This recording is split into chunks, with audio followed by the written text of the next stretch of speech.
Welcome back to the Luxury Live Show. Wow, I see all the comments coming in already. It's so good to see everybody here. Thank you for joining us. So if you're new to this Luxury Live stream, live stream, we do it every week, alternatively on my channel and Amy's channel. And in this weekly live stream, we talk about everything to do with luxury. We have a topic at the beginning. We'll talk about it for like 15 minutes, maybe 20 minutes, and then we will open up the conversation for everybody's questions. So let me just put this here first. And let me just bring it up. So you can see if you have any questions for us, put a bunch of questions at the start, and then we will be able to see it and we'll pull it to the front of the screen. So introductions aside, let's talk about today's conversation. If you saw the thumbnail, we are going to talk about luxury, minimalism, and curation. And this came about because I guess, we've been doing a lot of Hermes related videos for the past, I think 3 or 4 weeks. If you missed any of those live streams, I have linked it in the video. You can check it out. We had Isabel, then we had one more week with Isabel and Clara. But because of all of that, we thought maybe we dialed it back. We go 360 degrees. We talk about minimalism and curation. And this came about also because like the past, maybe last year, around mid to the third quarter of the year, we noticed a lot of like a rise in luxury minimalistic or luxury curation kind of topics.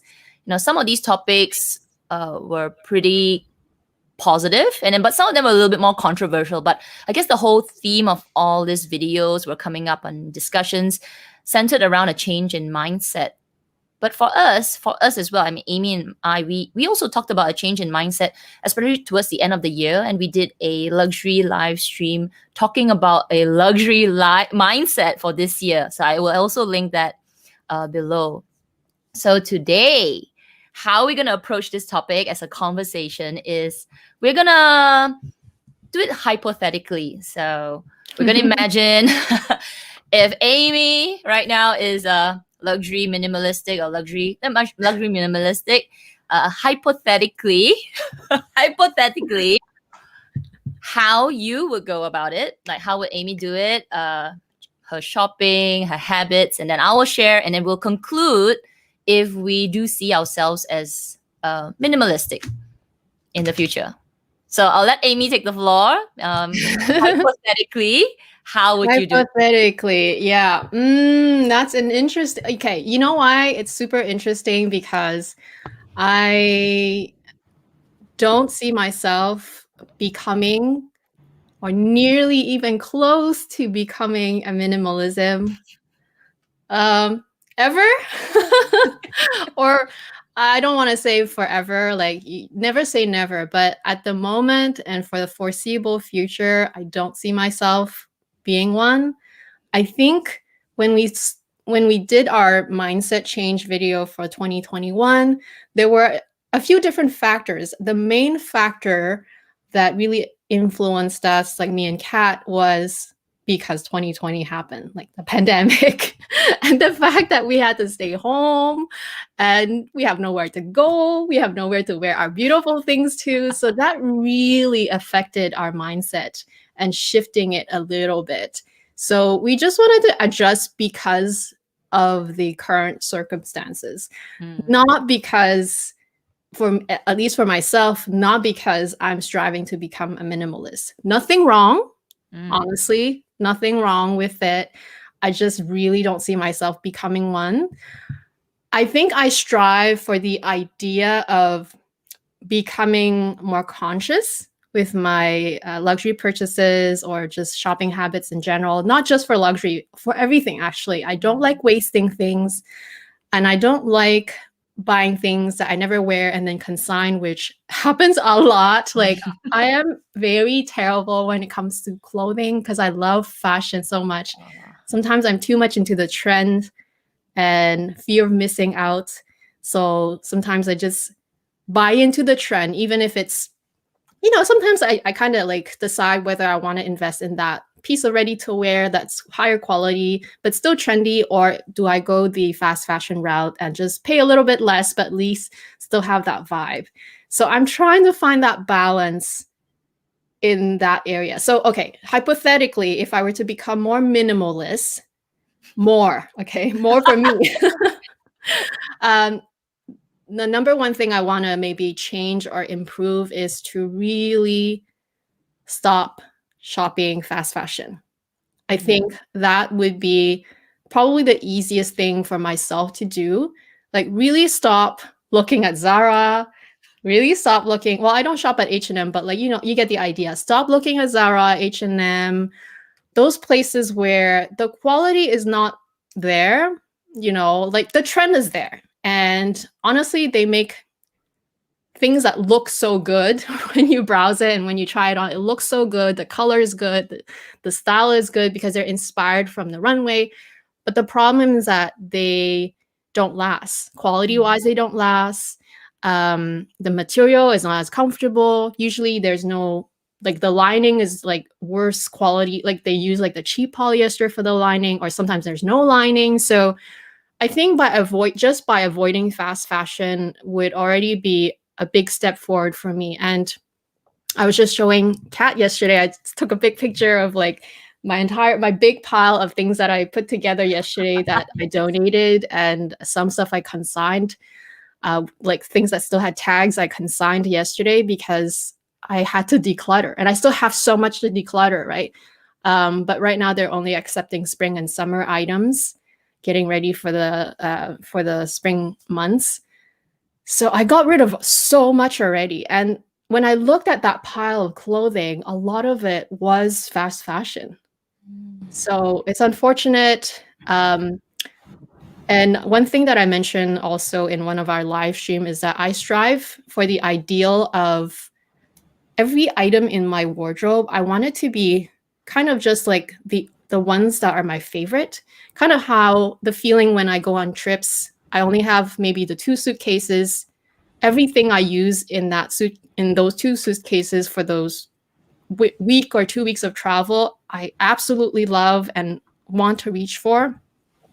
So I strive for that ideal. I don't see myself being a minimalist because even if I stop shopping fast fashion, I might still buy like, stuff like, say, from Mattress Fashion, or I might start getting into more ready to wear, but at least those things are better made. Yes, they're more expensive. Like, absolutely, they're more expensive. And I guess it's kind of the trade-off of, instead of spending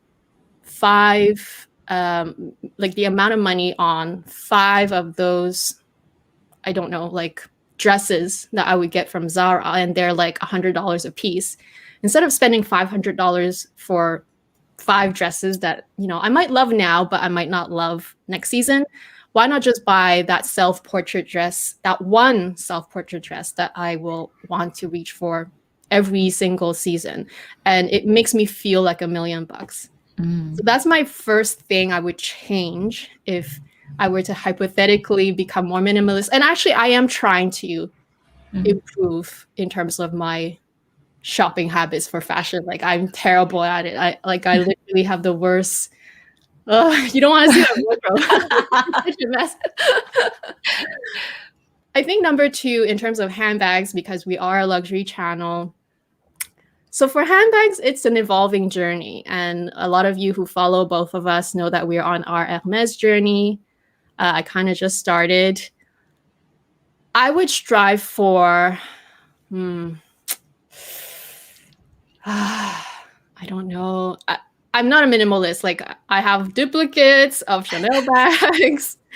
I got rid of a few, but I think what I would strive for, like towards that, minimal end, is to maybe really just stick to my favorite brands, Chanel. And well, the Hermes is different. Like, I don't really know how it's gonna be, but I'm working towards my first quota bag, so hopefully just really keep to my Chanel family of luxury, because I just really enjoy it. I just really love wearing my Chanel items. And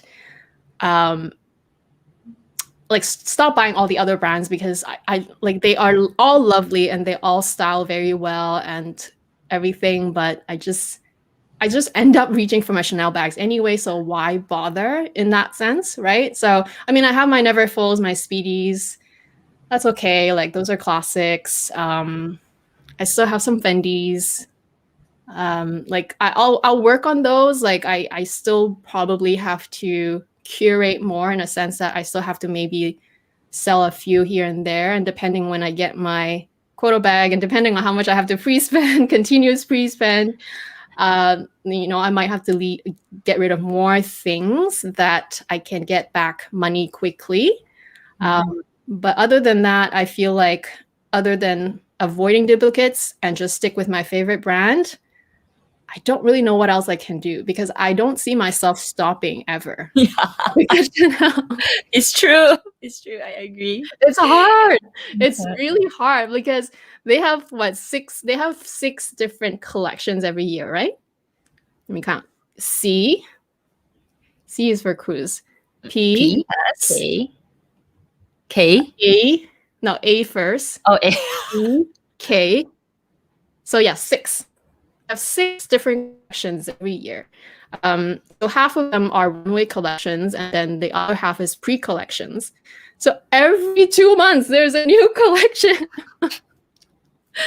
It's hard to avoid. It's really hard. I love Chanel so much. I think a lot of us do too. So yeah, in terms of luxury handbags, luxury sort of very high-end luxury, that's what I'll try to do. I'll do my best. I'll try to really curate and add things that I don't already have, style-wise, and also like stop duplicating my handbags. I don't need 2 colors of the same handbag, you know?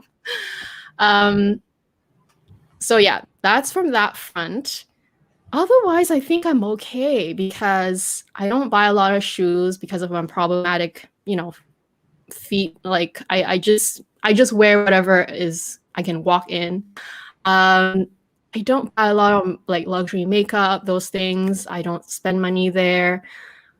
So what else am I really not doing as good otherwise? Not really. It's just really just clothing and just being super careful with my you know, high-end luxury shopping, and really just focus. I think that's the main thing that we realized this past year, and with the luxury mindset change, is that by focusing, and at the moment I'm focusing on achieving this elusive goal of getting my dream bag. I think by focusing, you get less just distracted by other things. You still get distracted, but you're a little bit more sort of, you're trying to recenter every time, and that really helps. So whatever you guys strive for, if you have that one big goal, try to focus on that, and everything else will become easier to sort of you still get distracted, but at least you'll have an easier time to come back to, you know, what your end goal is, because that's the most important. Does that make sense? It makes a lot of sense. And you know, the point that you made about Zara and all, I have a big weakness for Zara as well. Like I think about maybe when I did my stop shopping journey about 2 years ago, one of the things that I tried to do was to stop buying Zara, H&M, everything. And by having that mindset, I actually don't go to Zara anymore. Do you know the last time that I went and visited Zara was because you showed me a purple jacket. You were wearing some jacket. I was like, oh my gosh, Zara has because one of the things, like you said, the quality has dropped. And every time I would visit Zara, I couldn't find things that were really good quality at a good price. So if they had the high quality ones, but they were so expensive and it just didn't justify, I'm like, this is Zara. So after a while, I didn't go. And then you were saying, oh, they're having so many nice coats. So I did buy a coat. But other than that, the rest of the things was still, I don't know, just something that I try not to buy as much. But yeah, I agree with you. Once you pick certain things, like if yours is fashion, then yeah, that's a good change. Mine's makeup. Yeah, and you know what? MK, I don't know if he's here. He pointed out in several of my videos, he pointed out the same thing about, you know, stuff that I unbox. He's like, seems like you already have something like that. You know, it's so true because I tend to buy things that I already love. So if I love if I love blazers, which I do, I buy multiple blazers in one haul. Like, who needs that many blazers? I mean, we don't need anything, but you know what I mean. Like, it's a little bit too much. And you know, about the expensive Zara, it's so true, Kat, because you know, I paid regular retail for all those things that I showed because that was like when they just launched.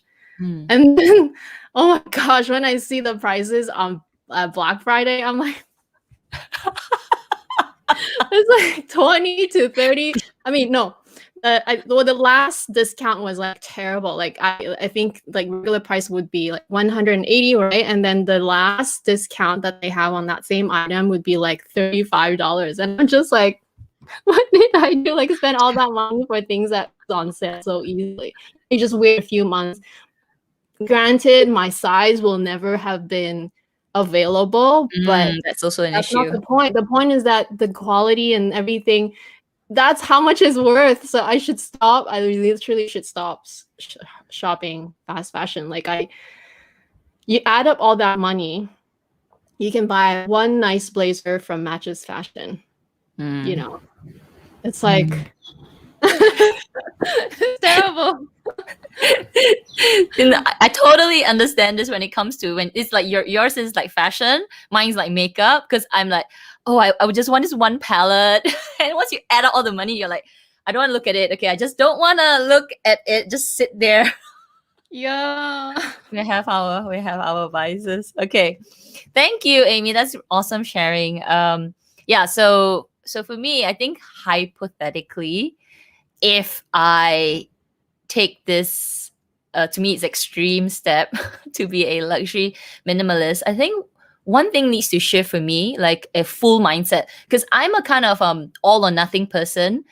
If my mindset is sort of like half baked, I want to try this out, I always fail. I always get tempted or influence, or I sway, or I get a bad day and I'll just like, which is probably what happened last year. I was on a pretty okay train, but it's not strong enough. I think when you want to be a luxury minimalist or even like a curator, it is a change. It's a whole transformation that you just sort of accept. So I'm assuming that I am in that stage of my mind where I'm just like, okay, I'm been there, done that, and now I'm going to into this minimalistic thing. I think the first thing I will do is, if I were to do it, like start from where I am now, I will revisit my entire collection, my current bag collection. So right now, I just did that video where I shared all my luxury handbags as well as all my non-luxury handbags. But just focusing on luxury handbags,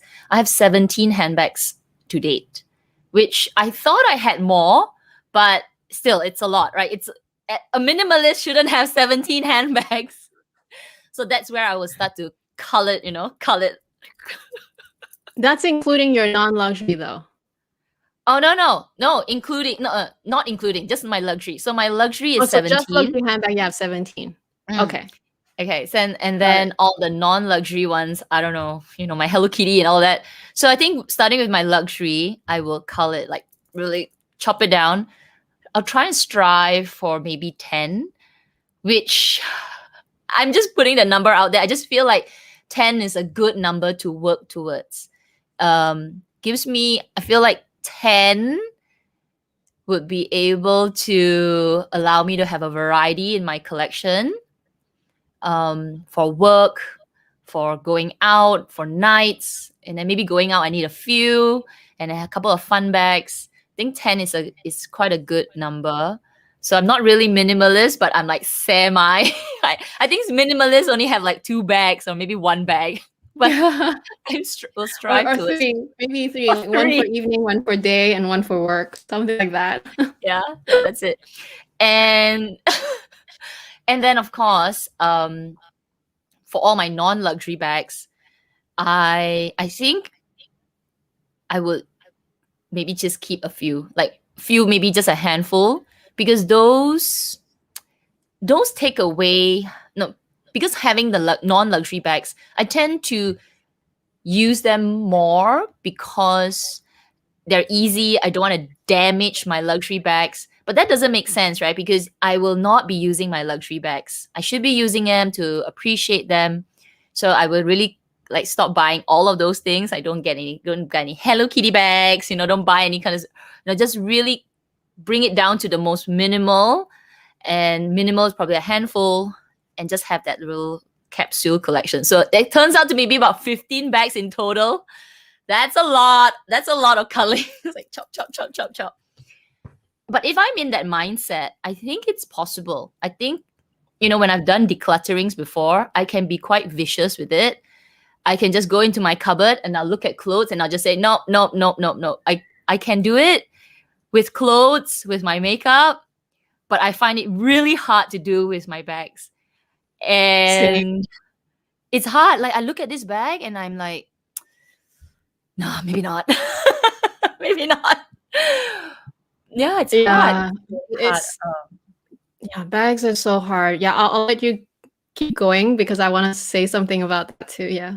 Okay. So then, so now that I've culled my bags down to 15, including luxury bags, because, I've always loved bags. I don't think I can just keep this 15 stagnant for the rest of my life.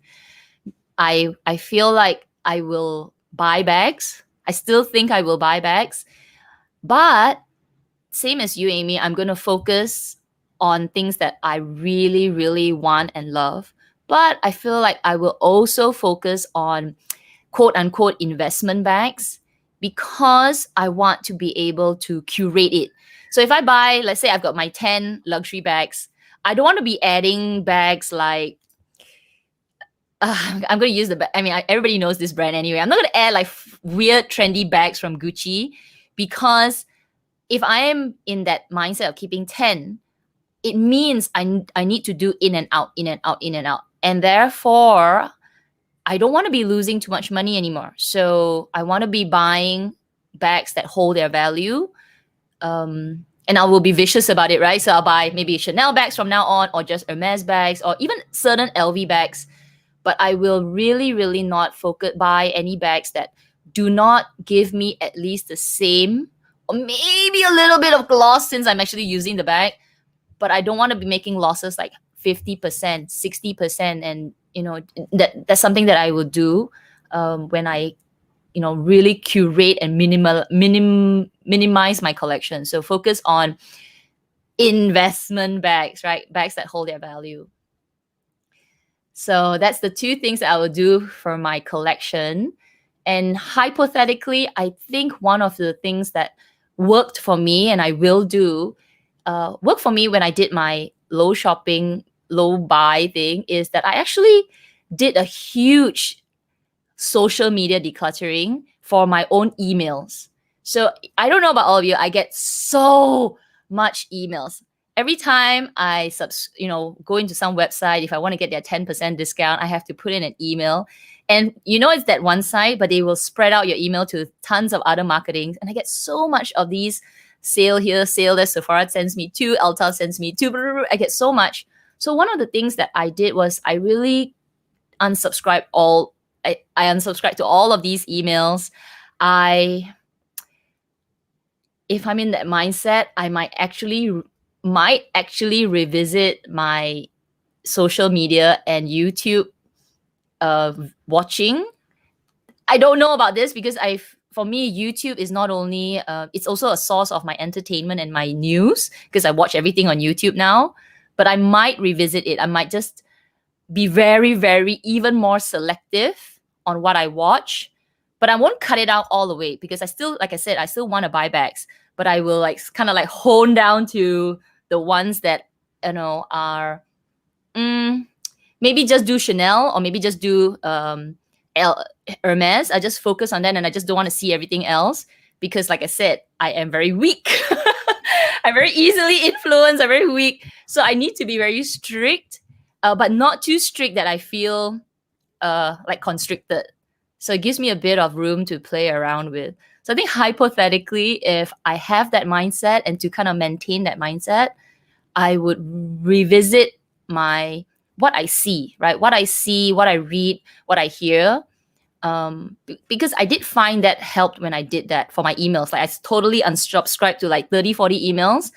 For months, I didn't receive any 10% discount code. I was like, oh, and in a way, firstly, there was like less emails to delete every single day. It was kind of refreshing. And yeah, I didn't know there were certain sales. I was like, oh, is there a sale? Okay.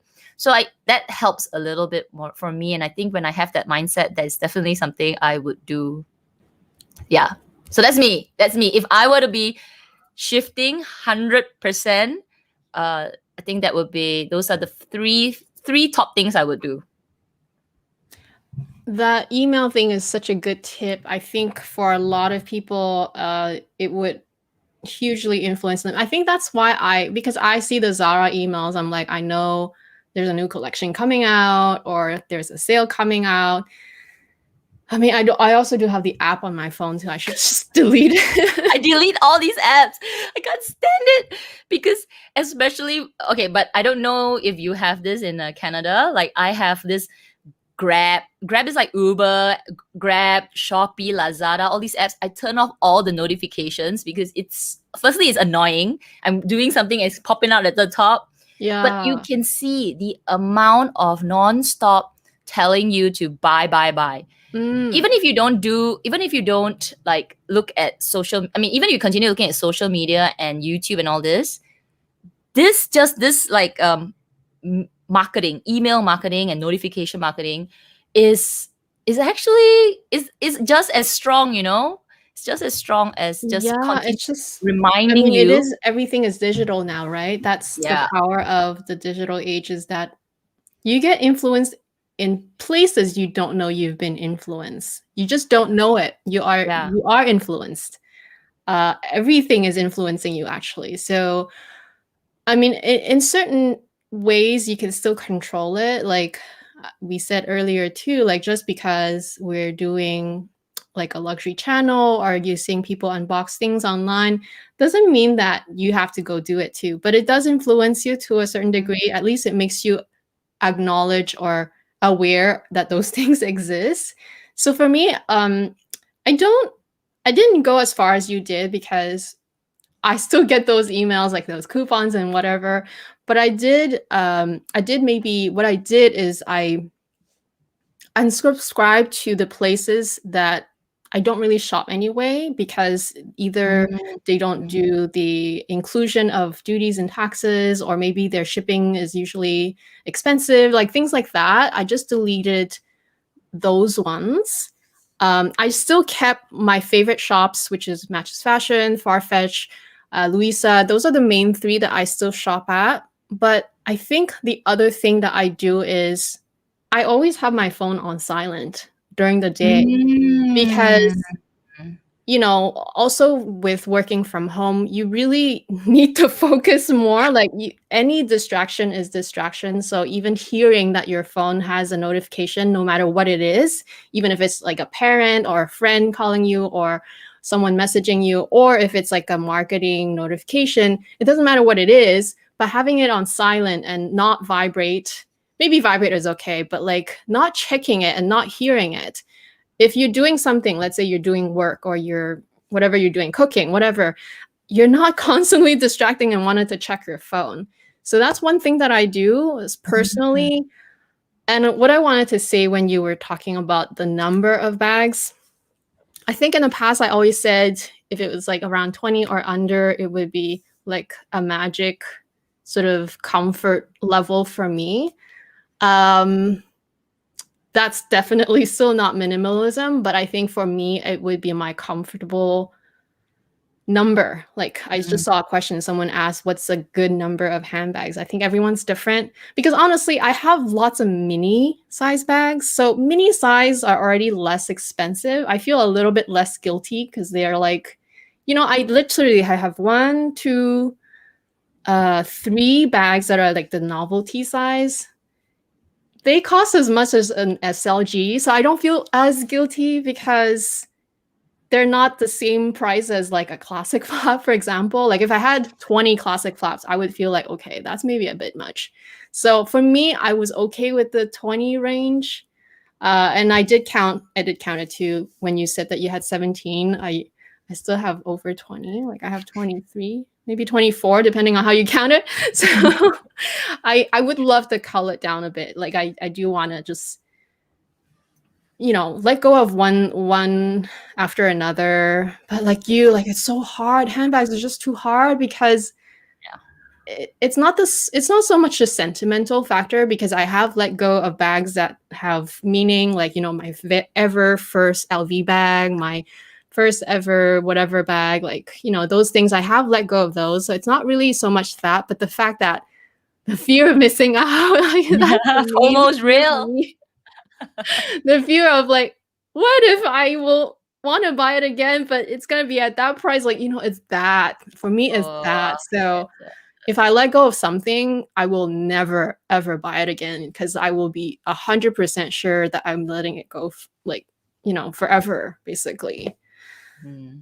It's hard. It's hard. Yeah, it's sort of like my jumbo. Like at first, after I got my Birkin, I was like, okay, this gotta go. But at the back of my head was exactly that, FOMO. Yeah, it's a real thing. It's a real thing. Fear of missing out. But I know that if I sell it, I have to be 1000% sure.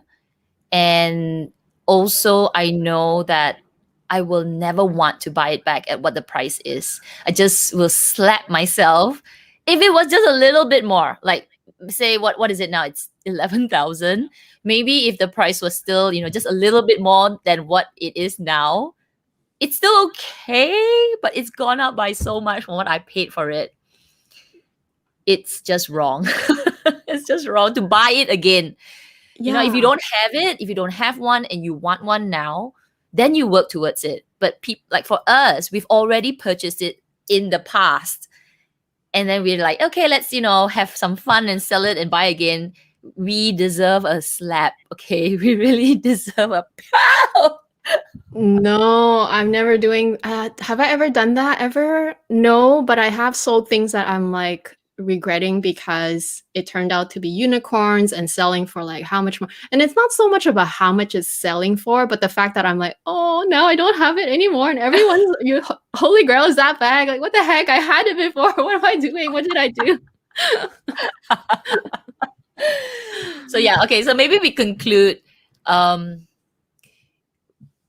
If we will, no, actually, we already sort of concluded that we will never see, but we'll actually, no, sorry. Would you see yourself in the future? Because we are talking about it hypothetically and also sort of like at this mindset. But do you see yourself maybe 5 years from now, or maybe even like 8 years from now, as this luxury minimalist curator person?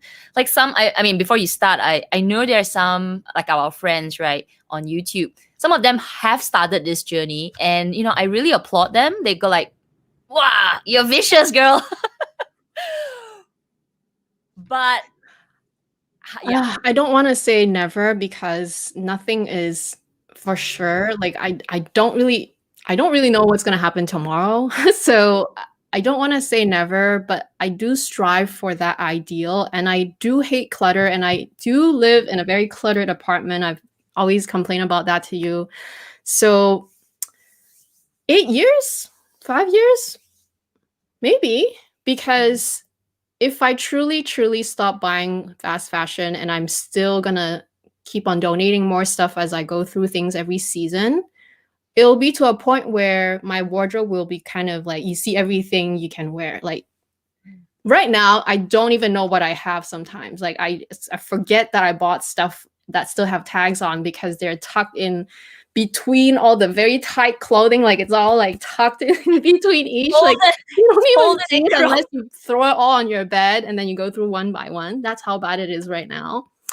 So I do want to be. So I want to say yes, but I have to be. I feel like if this pandemic continues for several years, it will become that way, because I'm gonna keep culling more every season, because I can only do it by season. You know, people don't need a dress in the winter and people don't need a coat in the summer. So I'll do it by season. Every season I do a bit more. And hopefully with my Hermes journey and working towards that goal, and you know, really going through my current handbags more, and sticking to what I actually wear and getting rid of those that I don't. I want to say yes, because I love the feeling of traveling and literally just owning what you travel with. Like that's a capsule wardrobe. I don't know if I can really do capsule, because I think capsule is like between 30 to 50 pieces of clothing, right, in your whole wardrobe. I'm staring at 30 of them right now. Like, no way. I have like more than 30 t-shirts, so I don't know if I can do that. But ask me that next year. See how well I'm doing. Yeah, I think actually, that's that's what a we good. will have to do. Like we'll have to like revisit, maybe even in 6 months, revisit how it's been.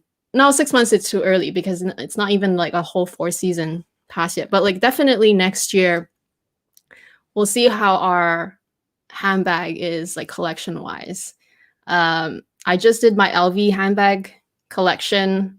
I still feel like I have a few I need to let go.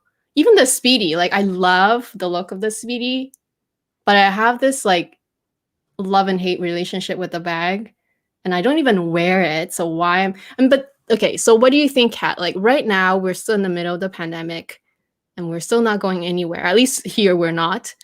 So how would you even know for sure that once you get rid of that bag, you're never going to go back to it, right? Like how do you know that if you're not True, using your bag? true, You see true. what I mean? I think, okay, maybe in Canada and some of the countries is still really in lockdown. In Singapore, we are actually going out, and I can tell you there's a difference because we are going out. I am more likely to grab my bags, um, because I want to. I Mm, actually want to. So, but when I was in, I mean, like in the quarantine, I mean not quarantine, but like in the lockdown in Malaysia, it was hard. I just didn't want to go out. I was grabbing just my phone and going out, putting my car in my pocket. Not because I was afraid of like alcohol or wipes or all. I just wanted to be quick and yeah. quick out, get something to eat or whatever, and just do something really quick. Didn't want to do anything else and just come home because of not only the pandemic is one, but I just didn't feel like it. So also mentally, I was like, everything is closed.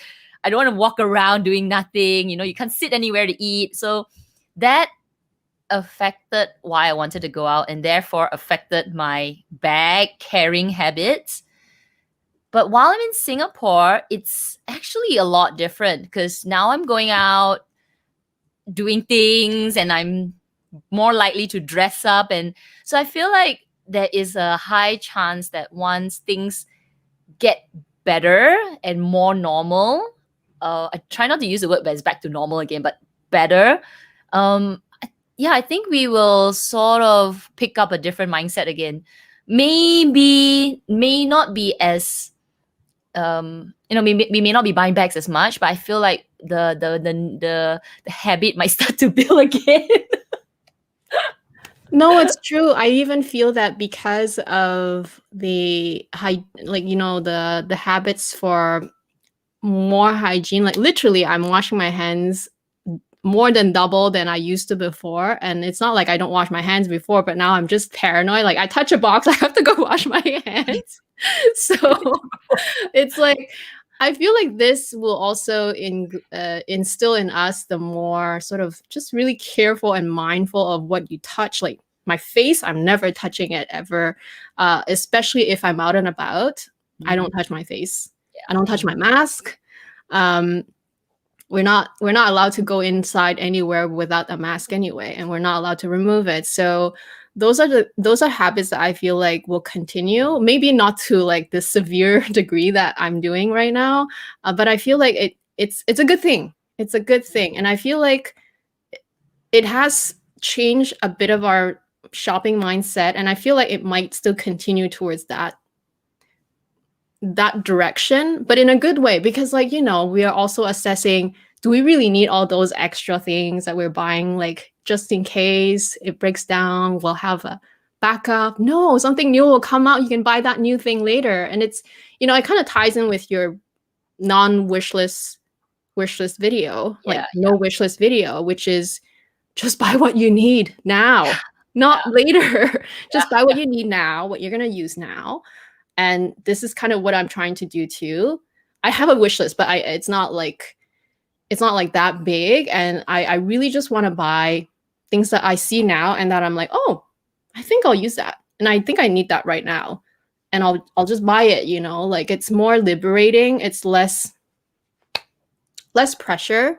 Like I say that I want to call it down to 20 bags, maybe 19, but I don't want to give myself pressure. I still want to just like do it organically, you know, really decide, okay, I'm really ready to let this go and I need the money anyway. So kind of just really go through that at a comfortable pace, but it's still working towards that direction of being a bit more minimal and a bit less wasteful and just a bit more less chaotic. Because I don't want to use wasteful necessarily, but just less cluttered. Because, you know, when you don't know what you have, that's really bad.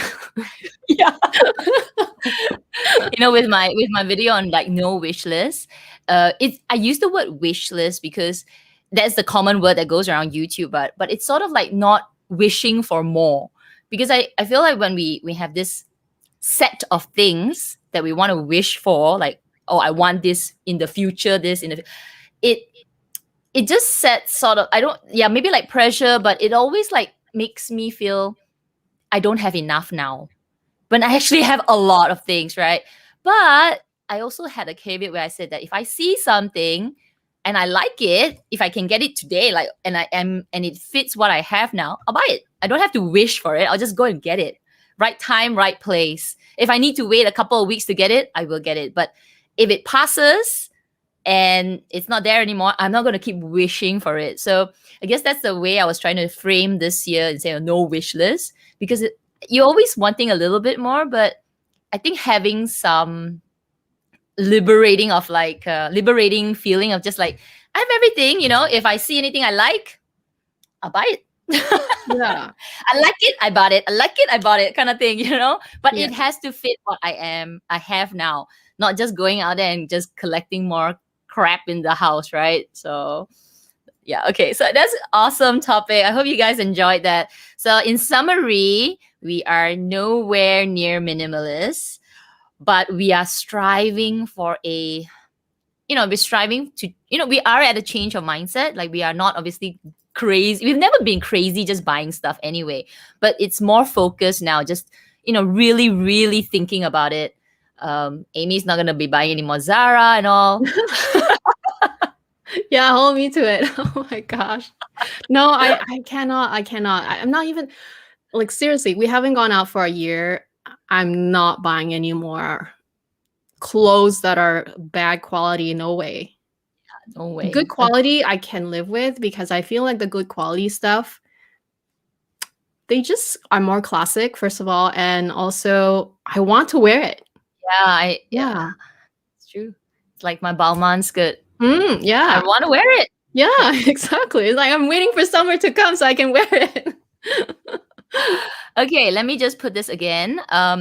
So we're going to open up the conversation for everyone. We'll put your questions, and remember, put a bunch of questions. Question marks in front of your question so that we can see it. But while I scroll down, I saw this really, really. Oh no! Did I scroll? Oh my gosh! I know, it happens all the time when we. Okay, I didn't. Okay, I saw this from For the Love of Bags, and this is kind of funny. This is going to be an interesting topic. I thought about curating my collection for 2 seconds, and then I said, nah. Yeah, that's like us. I'm like, I don't know. Like, No. okay, I don't know if there's a different definition of curation for everyone. For me, curation is 20 bags. That's my curation. The funny thing is, when I was doing my entire handbag collection video, and I was doing it, and when I finished, I was like, that's it? I didn't even know that I actually cut down a lot of my luxury bags unknowingly because I was doing my Hermes and everything. But I was like, oh, we're at 17. That's That's a not great bad. number. And You add 17 another one, it's 18, lucky number too. and that includes 2 SLG handbags, the round, Yeah. the walk and the round clutch. So I included it as bags as well. I was like, well done. Well done. Of course, the real minimalist is probably looking at me like, no, you're not done. Okay. Anthea9699. What's a good criteria for curating a handbag collection?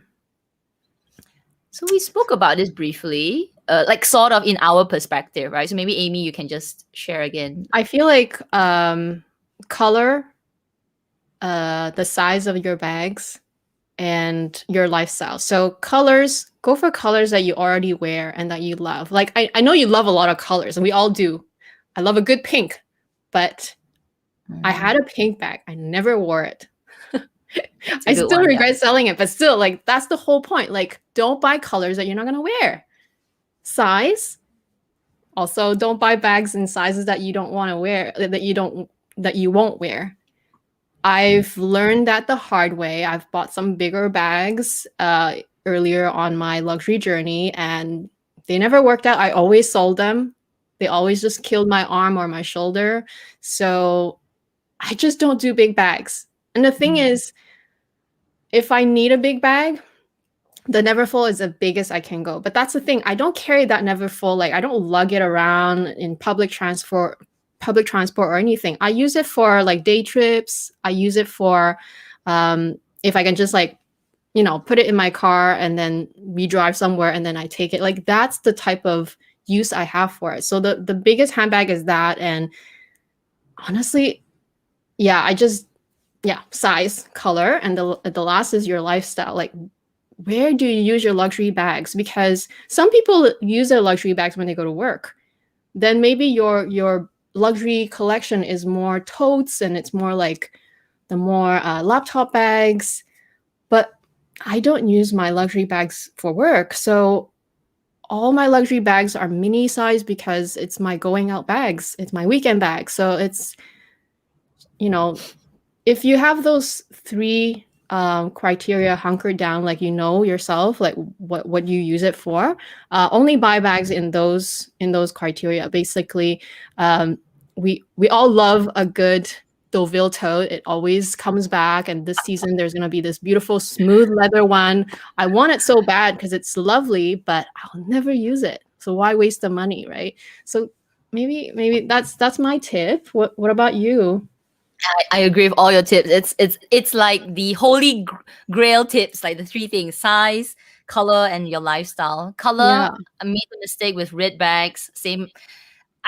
I keep doing it until a while. I just said, you know what? Stop wasting your money. I bought 3 different red bags over the years, maybe 4. But it's always nice to see, like, when you see somebody unbox a red bag or they carry a red bag, you go like, oh my gosh, I need a red bag. I need a pop of color. Like, this is rubbish. You know, if you don't wear pop of colors, it will never suit your lifestyle, right? And it's also matched to your lifestyle. Size, I think, size is something that for me, I had to learn. Like, very large Deauville totes, no matter how fun they are and how good they look on Instagram and other people, if you don't use big bags, you just won't use big bags. And I don't think big luxury bags are meant to carry everything. So They I only had a meant to look garden. good. Yeah, they only meant to look good. You know, you think, I'm like, oh my God, I'm going to put everything in here. I'm going to put my laptop. I'm going to put my files, my water bottle, my umbrella. I'm going to put the whole works. But when you do that and you lift up your $6,000 bag and you see the bottom of the base go like this, you won't carry it anymore because it's not meant to carry. It's meant to carry a lot, but you won't. Not in a $6,000 bag. Okay, so I think that's also that's another point. And for me, I said earlier about with curating a collection, it means you have to be very vicious in your collection. So I feel a criteria is also to look at what you're bringing in. when whatever you bring in, it's either it's there forever, or you would want to kind of like in and out, and therefore be very smart about what you bring in. I'm not saying that you're not smart if you bring in a Gucci bag. If that's what you love, do that. But you need to be smart on how you want to do the exchange of another bag or in the future, stuff like this. So basically be smart about how you buy and sell your items in the future. So yeah, good question. In other words, don't keep on duplicating styles that you already have, and don't stuff buy that is trendy too things. trendy for your wardrobe, like things like that, I think. Totally. Basically, like, be buy... boring. That's what curating. Yeah. No, it's not. It's so true. Like, it's true in a way, because it's great to curate because you're really, really using everything. So Yeah. I don't use everything I have all the time. So I'm bad. Boring is good. Boring is good, boring is good. I've seen some not luxury minimalist, just minimalist like videos. And after 5 minutes of the video, I feel like I've grown 20 years older when they slide their door open. I'm not making fun. Okay, I'm not making fun of it, but it's vicious. It's a real strong mindset. So I've seen this guy. He slides his door, like the sliding door, his cupboard, and I see 5 white shirts, 5 black pants, socks white. But he's super focused, and super focused. I'm saying to you, like, I'm admitting to you, I'm not focused enough. I need to be more boring. This is what I need to be. Because that's really extreme, but yeah, I don't it's mean boring. Like, you know what I mean? I'm not dissing anything. If you guys watch our channels, you know us. You know we don't say anything like that. Do you? Honestly, we don't care, and we're actually proud that you're doing you. So when I say boring, I mean like I'm not boring enough.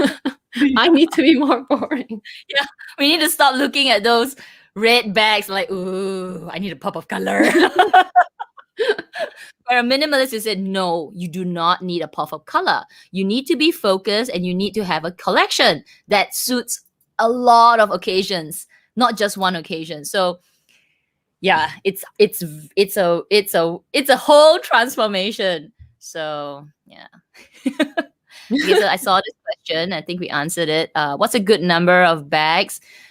This really depends, some, like that guy that I said, is like probably never had a single bag. 5 socks. Amy's is 20. I think mine is about, I feel like 10 sounds good, but I would be very happy at 15, I think. I think I'm kind of there already. I could, cut maybe a few more bags. But yeah. And I think it's okay to have the number go up and down sometimes, because nothing in life is always like this, right? So, at which season of your life are you in? You might be just living your life and loving your fashion and just wanting to experiment and style things. So you'll have a bit more, but then you want to calm down because maybe you're becoming a mom or a dad. Then you're going to like go down a bit and then just like curate a bit.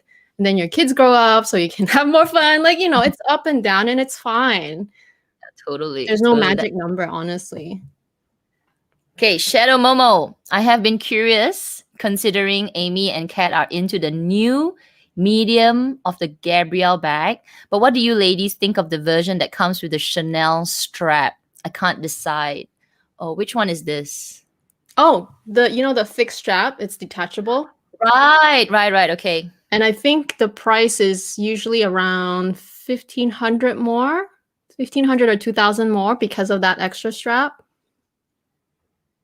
Like more of the regular one, like without the strap. Wow. What do I think of it? It's super cool. Do I need it though? No. Yeah. That's what I think. Like, I think it's so cool. I have seen influencers or just regular people photograph their bags. They had it on their shoulder, and like you can see that Chanel, and it's like a thick strap, and everything else is dangling. It's so good. or when they have it on their hands. And anyway, it's all for the picture. Yes, I all feel for like the it's for the picture. picture. I don't know for sure in terms of while you're using the bag whether that extra strap is really serving you, because I feel like the Gabrielle is perfectly fine without it, because I don't have that extra strap, so I've always felt like it was fine and it was never lacking anything. I feel like it's more decorative if I had it, and it's super cool. It's super cool. So maybe I'm like not the best person to ask since I don't have it. So I won't be able to give you the pros and the cons of having it. I don't know if anybody on the audience has it and maybe can help Yeah, I shadow don't them know. out a bit. I don't know about this, but I find that it might look a little busy as a like a user, right? As a user, I do already find that, you know, the straps, I love it because there are 3 straps and it's so colorful.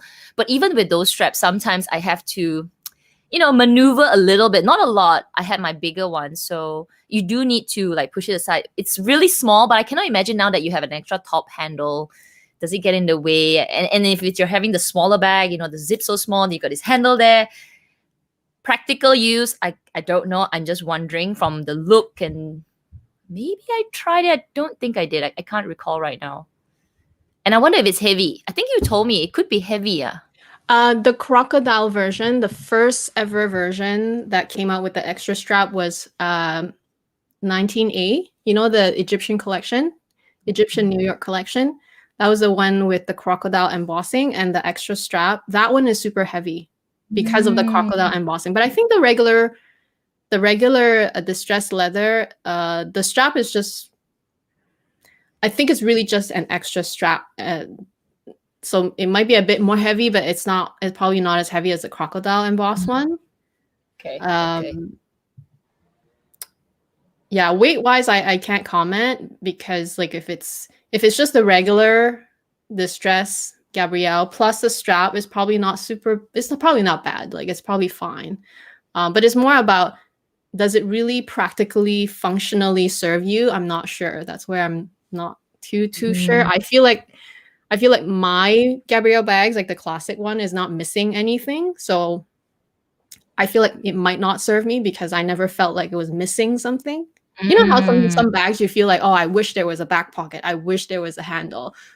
Those are the times where I'm like, oh, maybe. But I never felt that way with the Gabrielles. Good one.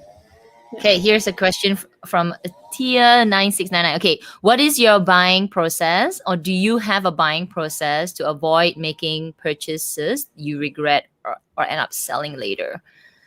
I think the answer about like just now, you know, follow your lifestyle, choose the color, sort of applies as well. It doesn't have to be only for minimalists to be or curating your collection. I think those are the 3 general and acceptable rules that we should follow when we buy something, right, Amy? Exactly. I feel like regret comes in many forms. Sometimes it's not so much about making a bad decision on the bag, but maybe buying something that's more expensive than you normally allow yourself. That could be a type of regret too, like buyer's remorse. I wish I had a better answer, but I feel like it's trial and error. Oh yeah. You just know by making more mistakes. The more mistakes you make, the more wiser you become and the more better choices you make in the future. So just don't repeat the mistake. It really is trial and error. Like I've made many mistakes in my luxury journey. I also make a lot of good decisions, but like there were mistakes along the way, and those were really what helped me learn what really worked for me. And I think everybody is like that, right? Agree. Totally. I wish I just knew exactly what I wanted, never making any sort of regret. It's hard. It's very hard, but you try your best. Okay, Maria, great topic. Thank you. If you enjoyed this, don't forget to give us a thumbs up before you go or right now, because we'll appreciate that. So I think that designer and fast fashion like H&M have a role at the right price, and then you can recalibrate based on the trends, classics, and feel comfortable with your style. Agreed. I guess having a balance of both is good. So in a way, it's sort of like choose wisely with Zara and all, because it's so fast. Yeah. But I also think it's a good way to try out a style before you spend in the high, like the fashion, like the luxury side. Just that it can get really fast there because it's so much cheaper and you can get carried away with it. But yeah, I agree. You know, they have a role to play. And also I want to say, Maria, you thank you for reminding us. It's so true because although although I would have implied that in my response, I think what I needed to also maybe preface is that I already own a lot of the same things and I'm still buying the same things. So that's what I need to avoid.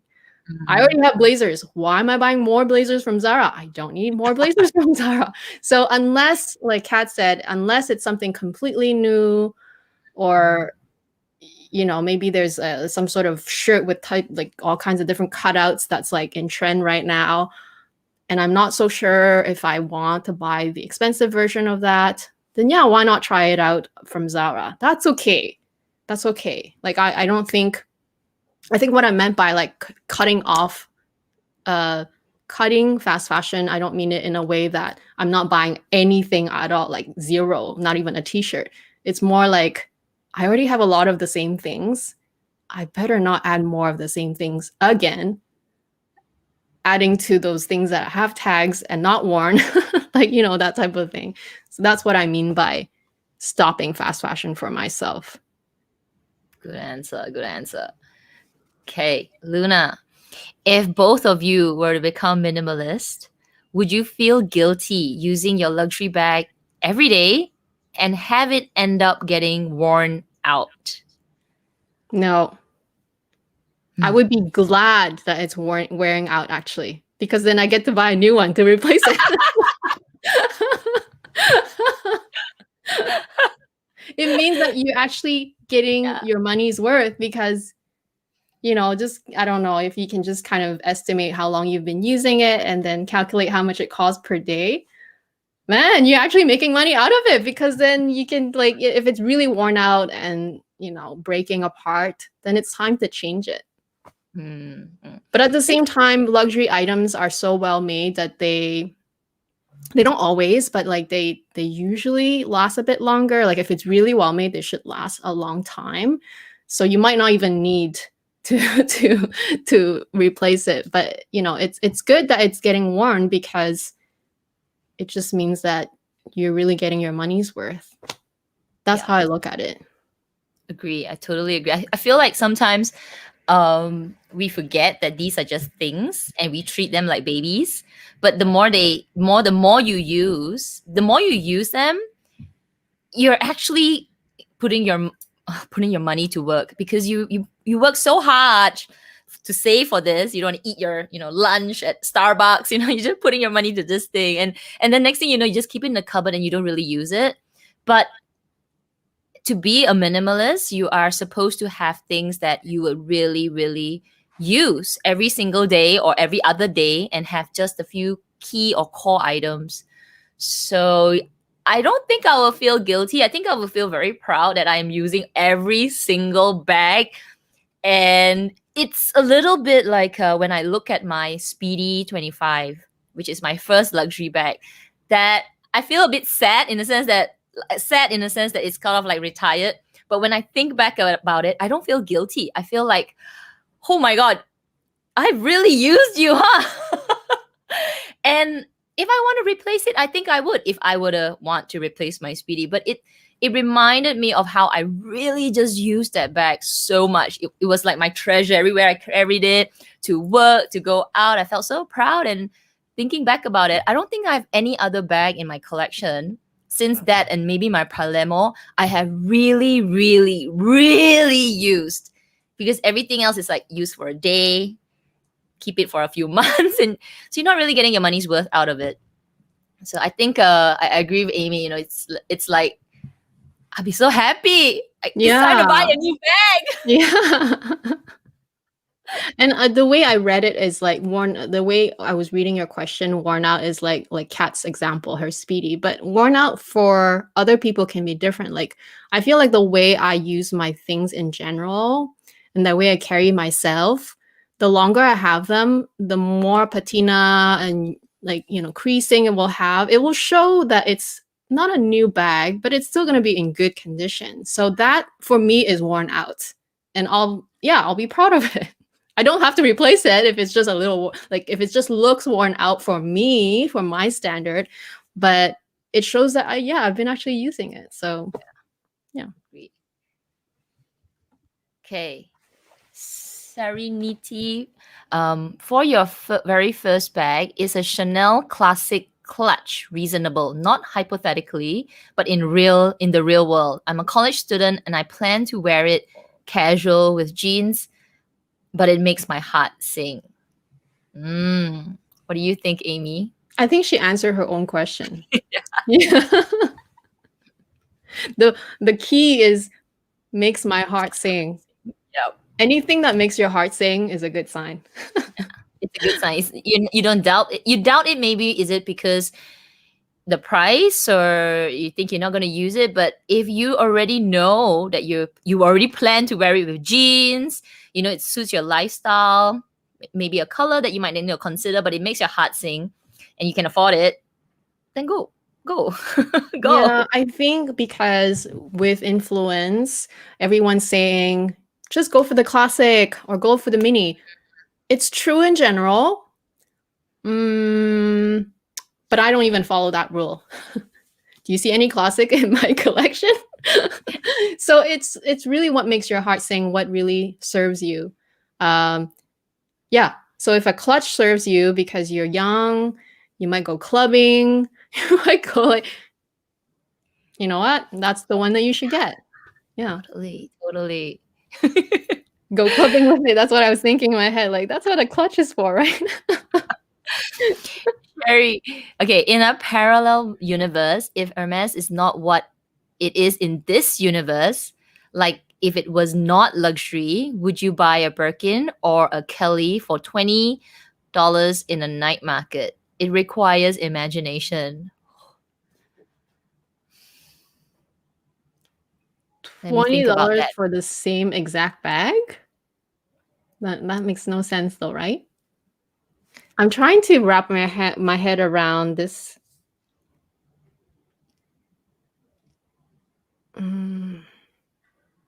Okay, so I maybe I'll try it. So I think if I saw it and I liked it, if I saw it, I like it, I'll buy it.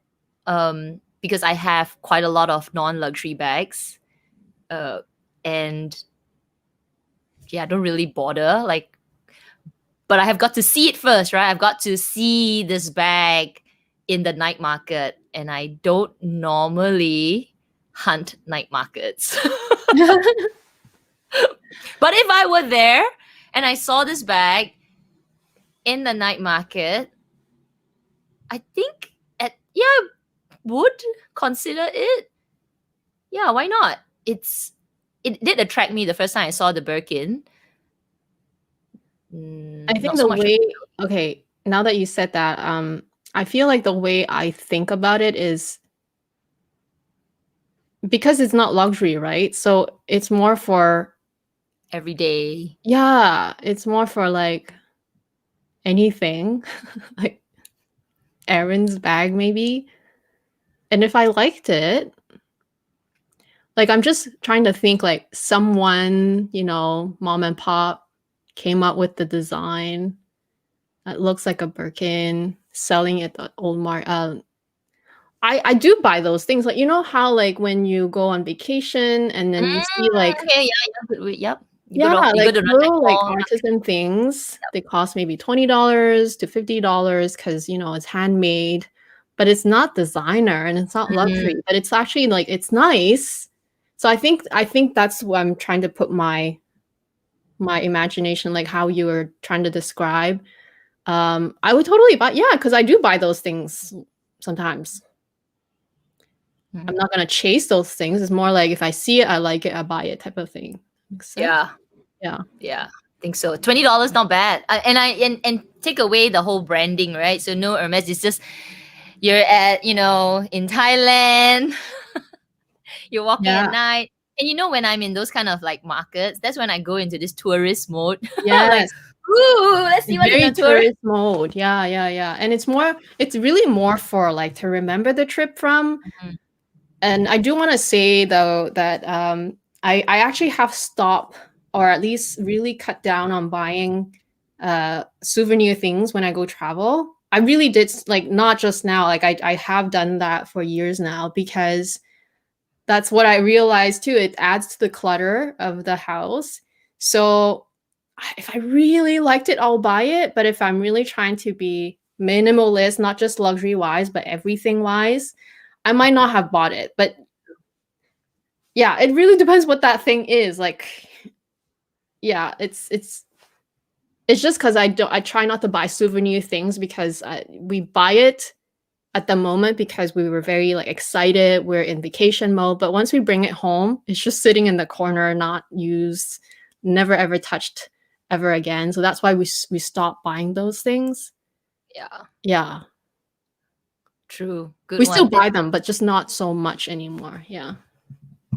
Agree. It's a good question. Good, interesting question. I'm just wondering, like, because if I was trying to reflect back on what I said earlier, cull my luxury to 10 and then really bring my non-luxury to 5, then it's really going to be something spectacular for me to add that back in. And why I say 5 for my non-luxury is probably maybe my treasured pieces, or those that I just don't care to go to the night market. Yeah. So I don't know what I add. Actually, I would add this bag that looks like a Birkin to my collection. Maybe has to be quite outstanding. Mm-hmm. Okay, no Snowflake. Do you really love the Birkin and Kelly, or is it also for the brand? I have been asking myself this question. There are so many look-alike styles for much affordable prices. Good question. I'll let Amy I go want to first. say that honestly, it's because of the brand. It's that simple. But the brand has a lot of history. It has the reputation of very high quality craftsmanship, like another level of craftsmanship. You hear that all the time. It's really for that. It comes with the brand. Like, a brand just doesn't become a brand with nothing, right? It becomes a brand that is highly respectable because of all the things that is associated with it. So for me, it is the brand. Yeah.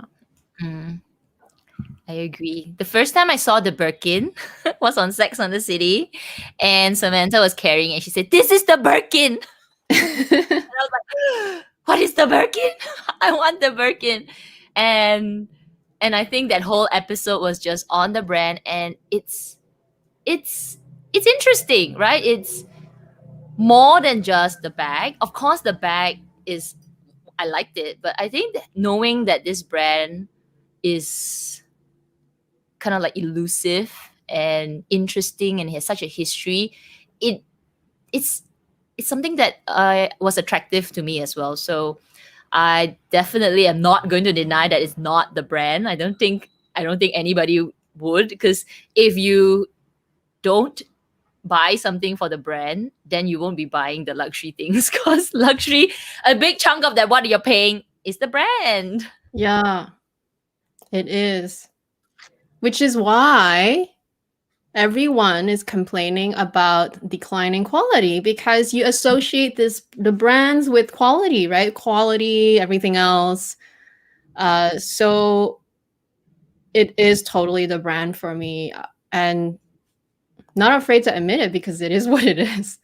Ask me again when I get my bag after I use it for a while whether I would be as I guess as what's the word, like, enthusiastic about the whole thing, like the whole ordeal, like pre-spend everything, trying to place it, blah blah. Ask me again later, see if I change my mind. But right now I don't have it, so all I can say is, yeah, it is the brand. That's the brand. Yeah, it is You know, brand. I was in uni and I did this introductory course to marketing. So there's a term for these type of products. If anybody is in marketing, please, try and refresh my university brain. Where the higher the price, you can relate it to the higher the price is for luxury goods, the higher the quality and the higher the appeal. So there's a type of product that this kind of luxury things are. So the moment you say a Chanel thing is like so cheap, it's only $100. No one wants it. Yeah, nobody wants it because Yeah. the association changes because it's always been price, quality, expensive, good, and so you do it, you don't even think about it. Sometimes you buy food that is a little cheaper, you sort of question, you're like, something's not right with this. Something's not right. No, it's true. It's playing with a bit of psychology, but it makes a lot of logical sense because I'll just use something that is non-luxury related. YouTube. YouTube is completely free. And while a lot of you are very appreciative and really, really nice people, a lot of you, like most of you are, there is this group that's not so much. Why? Because it's free. Imagine if you had to pay for it. Like, imagine if you had to pay to watch this live show every week. I bet you that your whole mindset is going to change. Like, because it's something that you have paid for it. So you're not only is your expectation of it and the way you look at it, you give it more importance. You just appreciate it more because you pay for it. That's how it works. And you can blame it on marketing, advertising, whatever it is, but it is true. Like, people's minds work that way. Anytime that it's free or not very expensive, it's usually not really highly looked at, like regarded as. Yeah, agree. I think when you pay for something, there's a sense of ownership. There's a sense of expectation, but there's a sense of like, oh, this belongs to me, and therefore I expect a certain level of service, quality, all kinds of things, because you're committed to it. You took your wallet out and you paid for it. But the moment it's free, that's where people are like, yeah, you don't really hold much care for it anymore. So anyway, that's interesting. Yeah. So that's why luxury brands know how to keep price increasing us, because they know we are brand loyal, right? Brand loyal until a certain price, and sort of like what happened to Chanel. Still love Chanel. I think they've done it well in terms of a very cohesive collection, but it just means all those price increases over the years for us working people. Not the super spenders and super rich. I think it just means that we have to be more, what's the word? Like think a little bit more picky with our choices from Chanel. So anyway, okay. Oh, did you hear firecrackers? No. Hope not.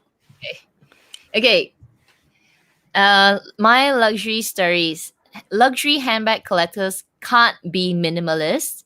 Yes, but you definitely have a curated collection and not replicate styles and colors. Yes. Feedback. True. I think it's really hard, like, to be a luxury minimalist. Like, I feel like they're like oxymorons, like luxury and then minimalist. It's like, but curation, I think it's a good place to be. Yeah. But we did preface that we'll never be minimalist anyway. I said I am trying to work toward that direction. It's just maybe walking 2 steps towards that direction, but there's still 100 steps away from it. So never becoming one. And I admit that never gonna happen. Not yet. Not to say not that never. Just we're not there yet. It's very, because I 5 years from now, you don't know what will happen, right? But true. Okay, I'm going to speak for myself. I don't think I turned out the way I am, like loving handbags, just yesterday. I've been doing this for like since I was a teenager. I've been loving bags. So for me to just suddenly say, okay, you know what? Nah, not doing this anymore. I think it has to be a big shift. It's like a life-changing Life shift. changing, yeah. Maybe I Yeah, moved. exactly. And I didn't want to go there because I don't want to say something that's like hypothetical and it's like so negative, because honestly, the only scenario is if I lost everything, like belonging wise, and I have to start fresh. Then I maybe have no choice but to be minimalist for a long time, because to start fresh with everything, like furniture, getting a new place, like all those things, it's very hard. Even if there's insurance that helps you, it's not the same. It's not the same because this accumulation is as a result of being alive for almost 40 years, okay? Let me dig out that bag. Where is it? Where is it? It's like when I Yeah. was a teenager. That bag is Yeah, still with I me. have stuff from high school, so like No way. So hard. yeah, I didn't want to go there, like life-changing, like horrific scenario. I didn't want to go there, but I'm just trying to like, hypothetical, like if I were to really just Like start from now, like this yeah, and position. cut down and yeah, donate, consign, just getting rid of things in general and not adding at the same time. Like, that's what I mean. Yeah.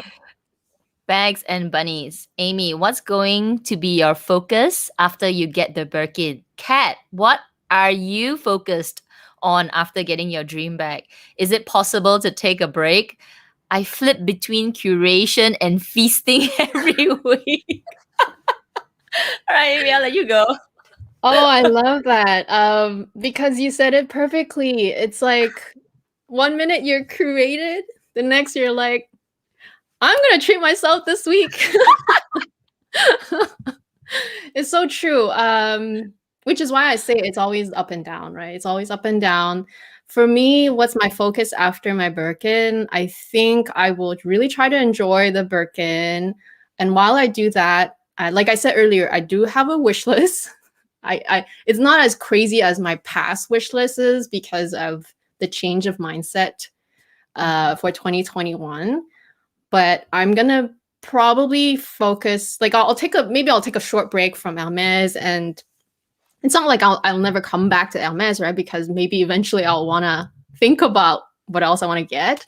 But aside from that, there are things on my wish list that it's always been there, and I don't have any, so I can't even duplicate that. Like, an example would be like fine jewelry, right? The designer fine jewelry. Like I don't have any right now. So I can start maybe, and then I don't have my elusive black Chanel jacket yet. So like, things like that I can focus again after I finish focusing on the Birkin. It's good because those are like harder goals, but they are harder because like I feel like it's very hard to come across your perfect Chanel jacket. I feel it depends on the collection, it depends on availability, and it also depends if I like it. Like if I might not like it, right? It might be the perfect black jacket for someone else, but I might not like it, right? So those would be maybe like things that I can focus afterwards, and I think it's nice. What about you? Me. Okay, so my dream Birkin appeared out of nowhere. So um I I think I was so focused on it. Like I mean, when I was really getting into it, like really focusing, like, okay, I just wanna buy everything Hermes and just try for this bag. There was nothing past that timeline. It was just that at the goalpost. And now that I crossed it, it's I don't know. That's the thing, like I don't have anything that I'm chasing, but I did see something, and if I like it, I get it. Now it's sort of like, I think after the Birkin, it's more of getting things that is different from my collection and also fits into my collection, but don't go overboard. So I don't have like a particular thing, which I feel is quite refreshing because I always want to get something else, you know, and I'm always have this like, all right, you know, in 2 months, I'm going to try and save up for my Gabrielle bag. But really, you ask me right now, I don't. So, but it's also a dangerous thing because I see it, I like it, I'll get it. Yeah. So, but luckily, we have that mindset of whether we want to, you know, explode the collection, which I don't. So even if I see it, I like it, but I feel like my guilty cat was saying like, girl, don't be adding more crap into your that person might be loud enough at the moment. But you know, it's like what you said, right? I flip between curation and feasting. So if that cat that's saying don't do it, she might be sleeping. So I might go on and feast. Yeah. I love the feasting example. It's a perfect description of how I am and how you saying like, you know, you like it, you buy it, that's your feast. Okay, let me see. I think it's comments. Okay, I think this is a question. So remember, put a bunch of questions. I'm also looking through, but you put a bunch of question marks, I'll be able to pick it out faster. So thinking about the right or best number of bags for being a minimalist, how would you pick the colors for your bag? All black or 3 favorite colors? Oh, good one. All black is probably my answer because you really cannot go wrong. Like 3 favorite colors, like how different are they? Is it just like a black, a gray, and a brown? That's okay. That's like also neutral, I think. What do you think? I would go all black. Like you Yeah, I just think all black is like no brainer. You don't have to think. It's like so straightforward.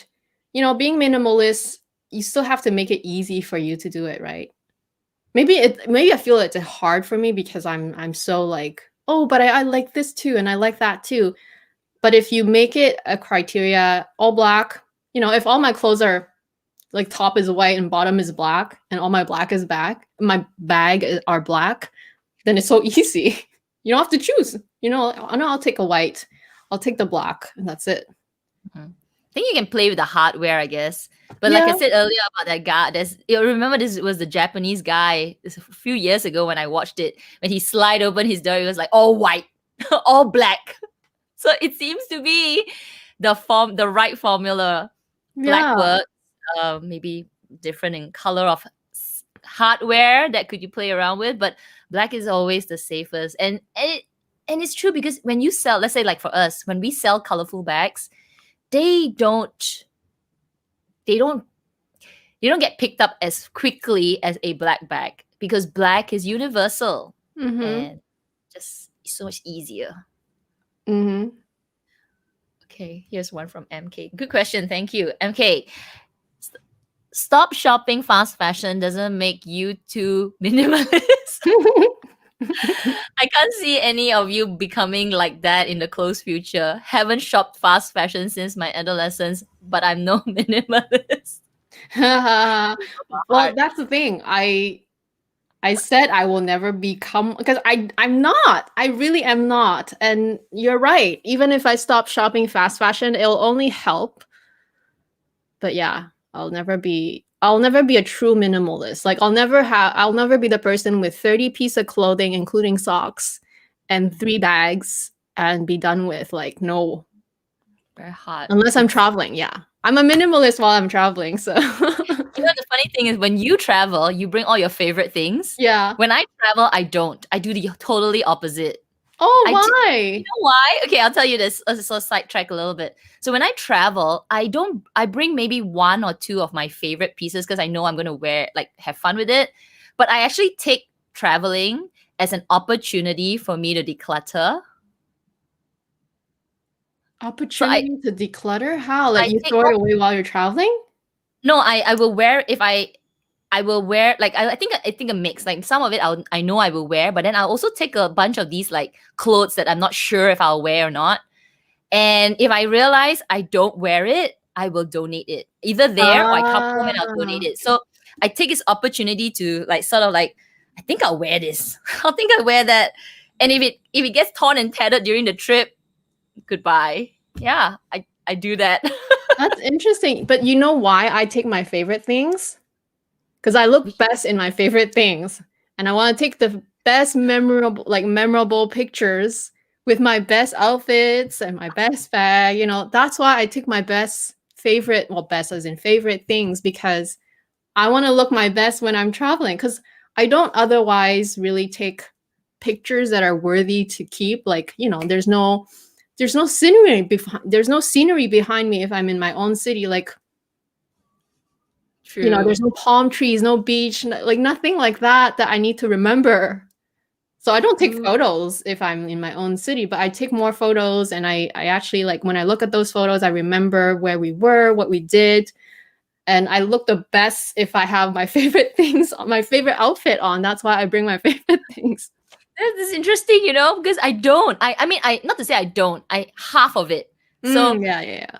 half of my clothes are actually like half of my luggage would be sort of clothes that I want to wear if I'm going to the beach. It's like ready clothes because I'm just saying, oh my gosh, it's gonna tear. And then I Or know. sunscreen on it. It's true. And It's a hassle to, like, if you know, get food stains on it, you know, on your favorite shirt, and the sunscreen on it. It's true. It's like, it is a hassle, but that is part of using your things. Like, that's how I think about it, because or maybe I just have too many clothes. That's why. I don't know.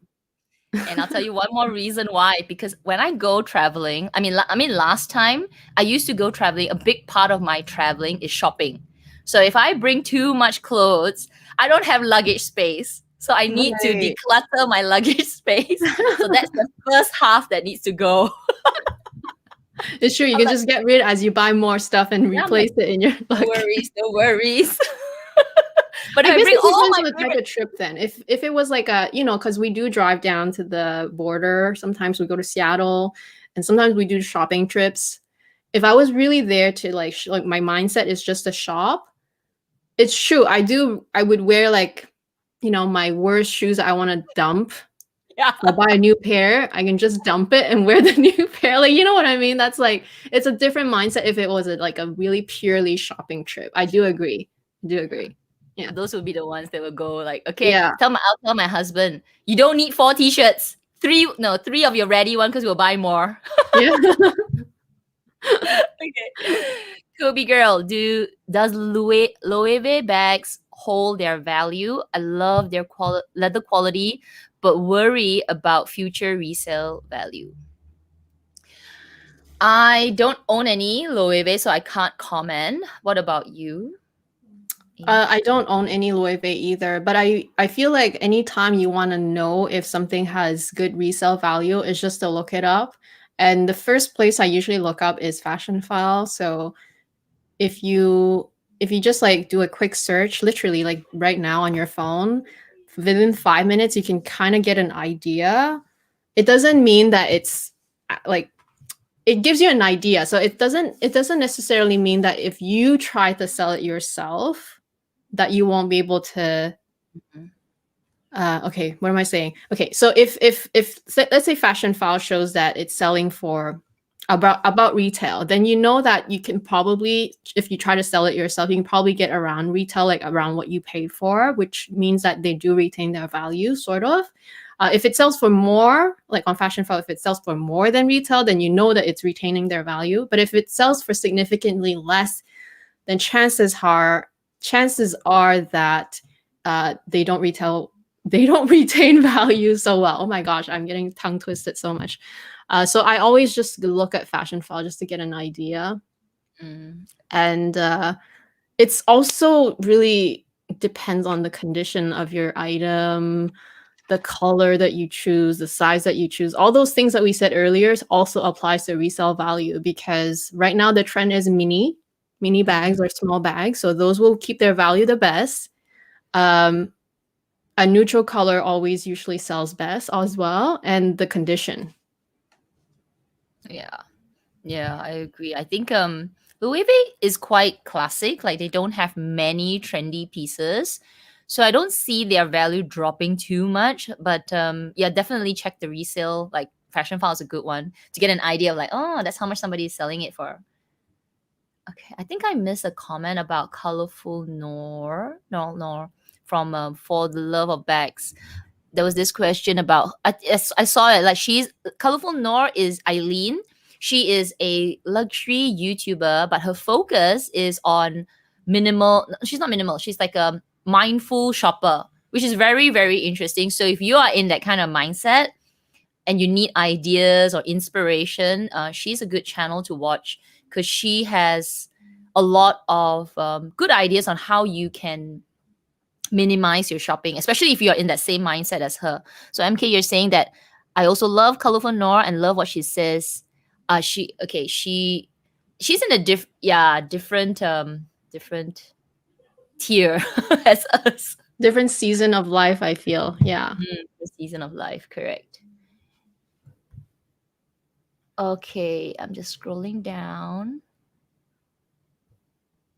Okay, comments. Okay. Here's one for you, Amy. My luxury stories. Amy, I love your costume jewelry collection, but how do you define minimalism while collecting so much costume jewelry? Good one. I'll link your video. I'm not a minimalist. I think I repeated that so many times already.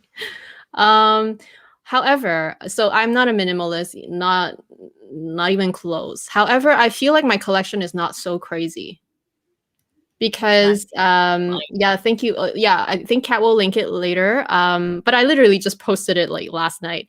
So I feel like if you watch my collection carefully, because I go from my smallest piece to my largest piece, and I literally put like, you know, the one I tried on earlier and the one that I'm about to try on, like a comparison side by side.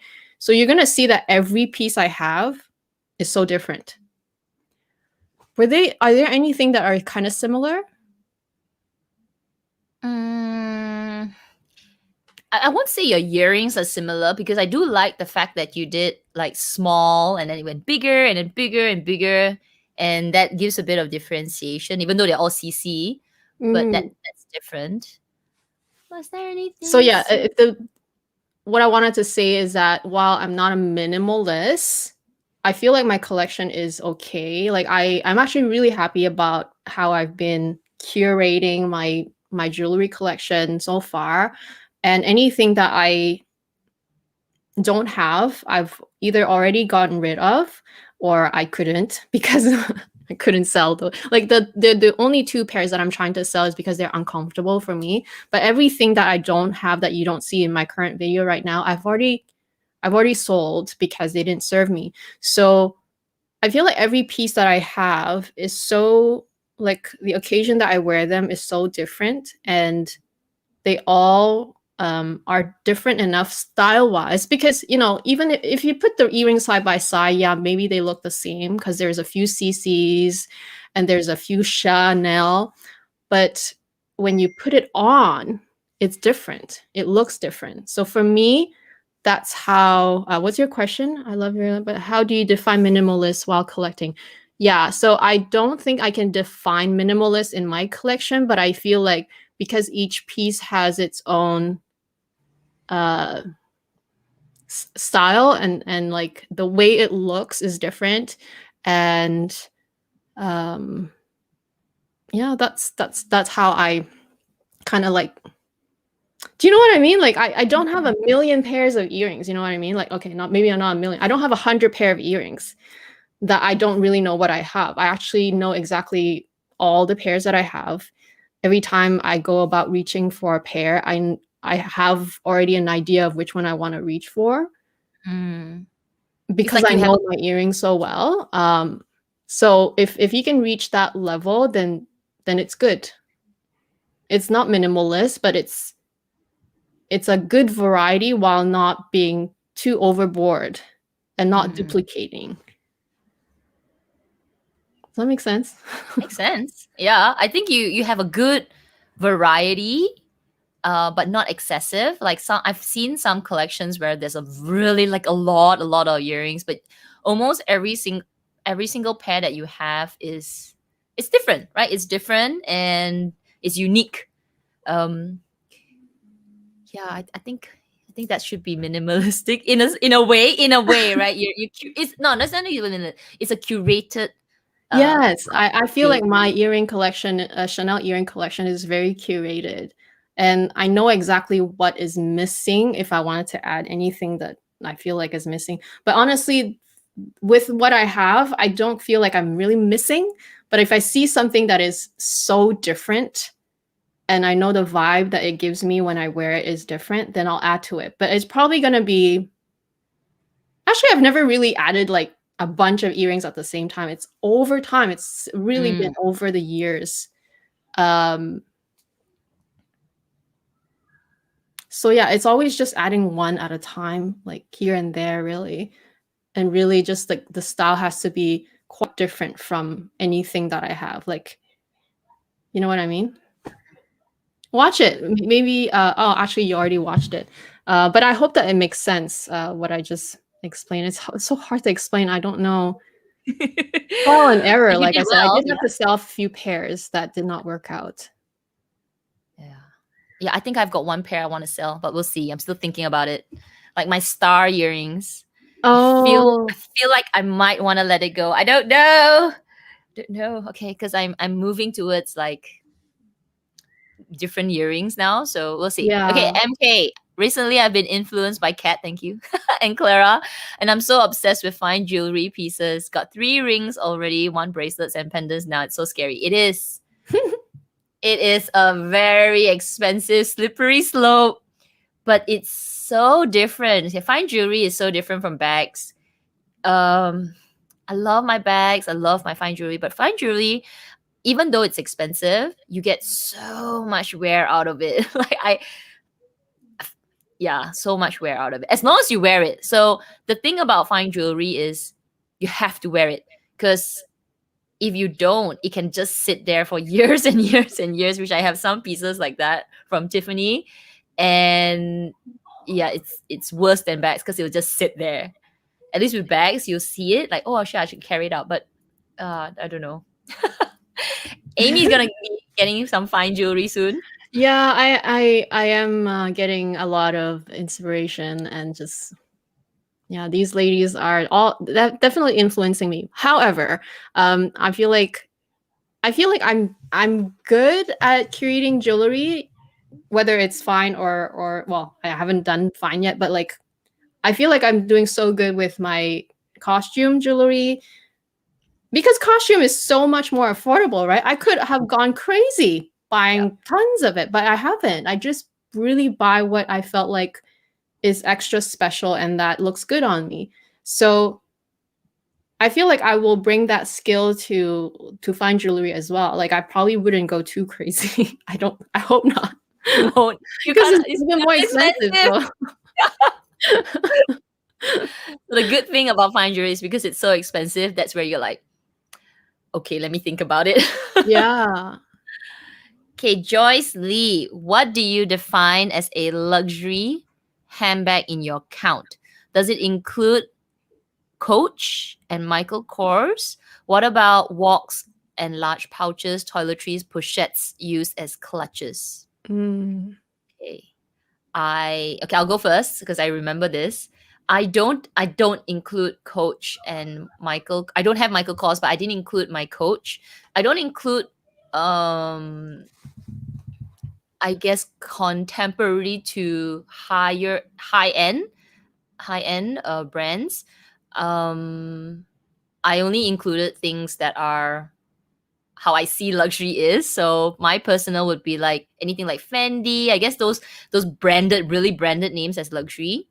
I did include my walks. So I've got one walk as a handbag because that's the way I am trying to use my walk as a handbag.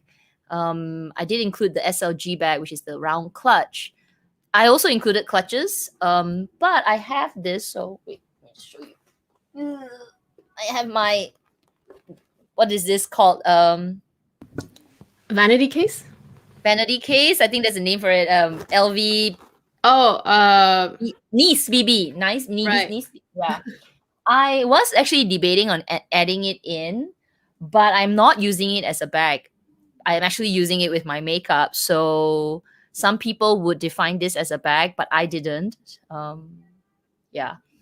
What about you? How would you define I think I would luxury? do exactly what you did because uh, when I owned the YSL pouch, my intentions were to use it as a clutch, so I did count it as a bag. So if I had your if I had your niece BB and I intended to use it as a bag, I would count it. But if I didn't, then I don't count it. Yeah. So yeah, it would be the latter. I don't count Coach, Le Sport Sac, all those like Longchamp. I don't count. A Longchamp you did count though, but yours is different. Yours is leather, so it's a little bit more higher price range, right? Like I didn't count my Longchamp tote because it was in the canvas. I don't think I counted it. Oh, Actually, I you can't didn't count remember. that? Okay. I don't think I did. I don't think I did. Yeah. But yeah. Because if I counted all my bags,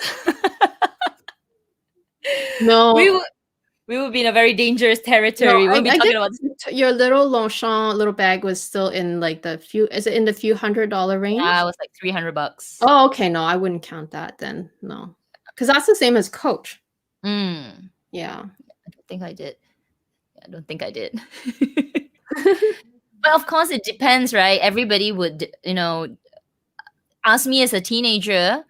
My Coach was my luxury bag. Like I loved it, right? I had several Coaches, and those are the ones I guess answering the question where I wore it so much that it got worn out that I even don't remember about it anymore. Okay, good question, Joyce. Let me just go to Kimberly. Is this a question? Oh no, it's a comment. Okay. Okay, I just see comments. Comments. I think this is for you, or just like a comment for Amy. Perhaps you can do a yearly wardrobe spring cleaning for clothing. Then you may achieve a curate. Well, you just did one, right? Yeah, I actually do more than one per year because I do one every. I do one for every like spring summer is one set of season, and then fall winter. So I do at least twice a year. And sometimes I do like a little small one in the middle, like I will just go through whatever I have and really just take out stuff to eliminate. So I do it. I do it. So I've been doing that since I was a teenager. Oh my gosh, the thing is like ever since I started working by ever since I started having any job that I earn money, my own proper money, I've been buying clothes because I was deprived of clothes before. Like I literally would be wearing the most oversized whatever t-shirt that cost like very little, and jeans that were either given to passed down from other families, friends, or just like things from, I don't know if you know Zellers. It's like a Kmart basically. Like that's where my clothes came from for a long time. Like I literally had no pretty clothes, okay? And the only like pretty clothes that that I started having later was either things that I bought myself with money that I earned, or there was actually a few sets of kind of like suits, like skirt and blazer suit that my mom used to wear in her 20s.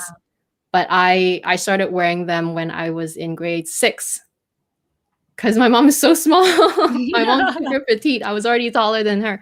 So those were the only, like there was maybe a few sets of those like working clothes that she used to have that I got passed down to me. But like, yeah, my point is that once I started earning money and I started buying clothes, and I didn't buy like super expensive clothes, but I bought clothes that I liked style wise.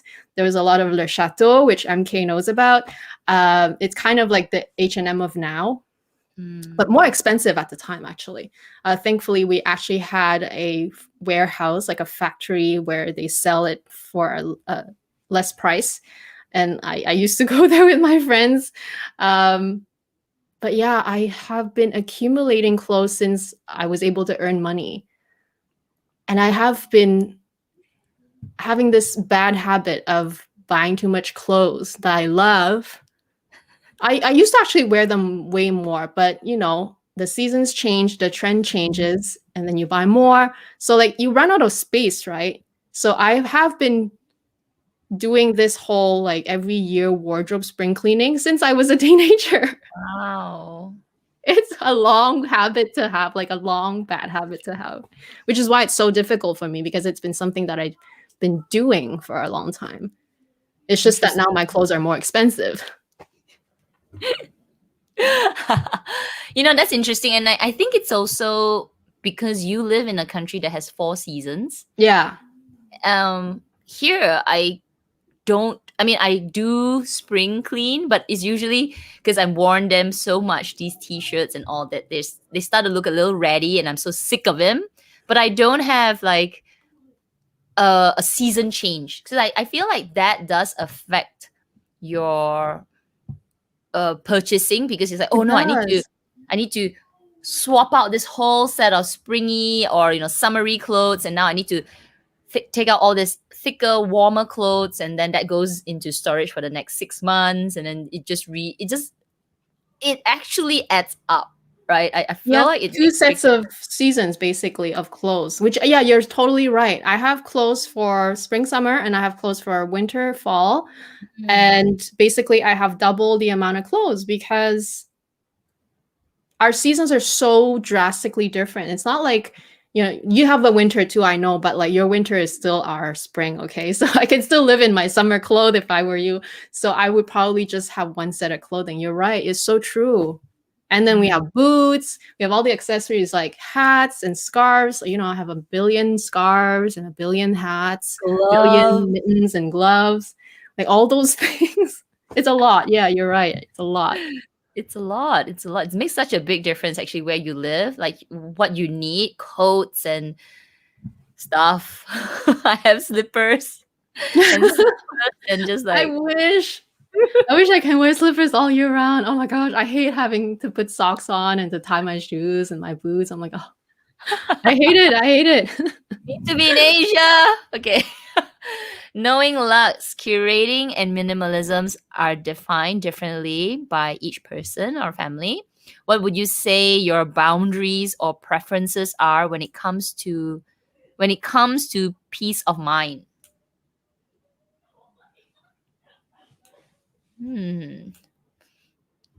Interesting question. Let me think about it again. What would you say your boundaries are when it comes to peace of mind? I don't know why my brain's not working. Me neither. It feels like an SAT question. A levels, like, what would be your peace of mind? Peace of mind. Okay, peace of mind. Okay. Okay. Peace of mind. What is your boundaries or preferences when it comes to curating and minimalism? Like I'm sort of like at peace, right? Yeah. Okay, so maybe preference, maybe not boundaries. Like yeah, I think preference would be easy, like maybe more straightforward. I know that what I'm adding, like maybe a little bit what we repeated a bit. I think I know what I'm adding to what I already have is not it has a place in my collection. Then I think I feel comforted by adding that. So that's a bit of like a boundary and a preference as well, because I won't be just going out there and adding more things, and I will add more things. It's not that I'm not going to add more bags, or more SLGs. I don't add SLGs a lot, but if I do, it has to have a place in my current collection. And that goes to say for all my things that I let go. If this year I see that I have excess of totes, which after I did my collection video, I realized, okay, I think I have one too many large bags. So I will be vicious, and my preference is to let it go because it's sort of like disturbing my peace of mind. I'm like, too many totes, too many totes. So I don't know. I hope that sort of answers your question. What about you, Amy? Yeah, I'm trying to like really think about like I think boundaries for me would be like more like guidelines. So I think we said it earlier too. Like I said, we're not really minimalist, but if I wanted to really curate or even work or even get really close to being minimal, I would literally stick to like two colors, black and white. Literally, because you don't have if you with the moment you don't have to think about it, if that's your guideline, like, when you say like I had a teenage job working at McDonald's, these like instructions is like, you put the bun in, you put the patty and you put the sauce and you wrap it and that's it. Like instructions were so clear. So once you have guidelines like that, uh where you don't have to make a choice, anytime you don't have to make a choice because you just have to do it this way, if it's black and white, like for example, if black and white is your color, that would be like my guideline, I guess. No duplication, that's like a hard guideline for sure. What Kat said, like adding to something that you don't already have. And I want to say maybe keep to like a magic number for you. Like I know most minimalist wardrobes have 30 piece in their wardrobe, but like if that's your magic number, whether it's 30, 50, 70, 100, whatever it is, keep to that.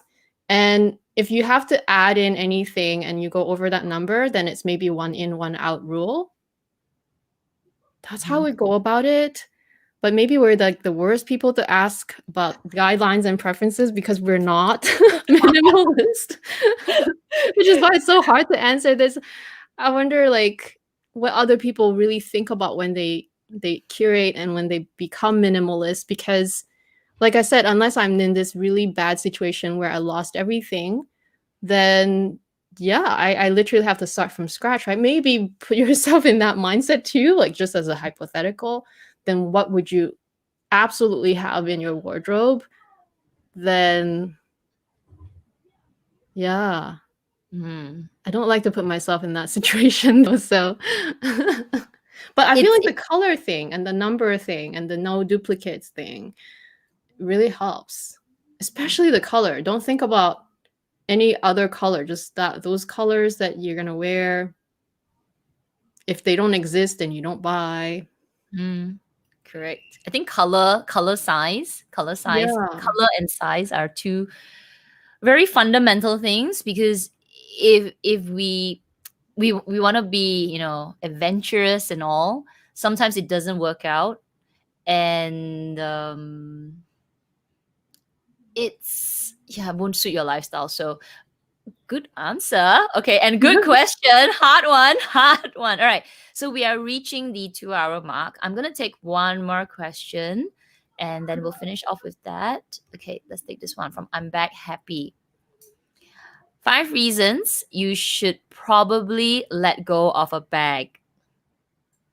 If you forget that, so I thought you asked, okay, 5 reasons. Okay, 5 reasons you should let go of a bag. If you forget that you own it, if you haven't used it for a long time, if it's similar to something you own, or if it simply doesn't work. That's 4. But okay, we'll give you one more. What else will you have? What else do you have besides of this, Amy? Oh. Forget you own it. If you just don't, if it just doesn't make your heart sing every time you wear it, I think that's my biggest one for me.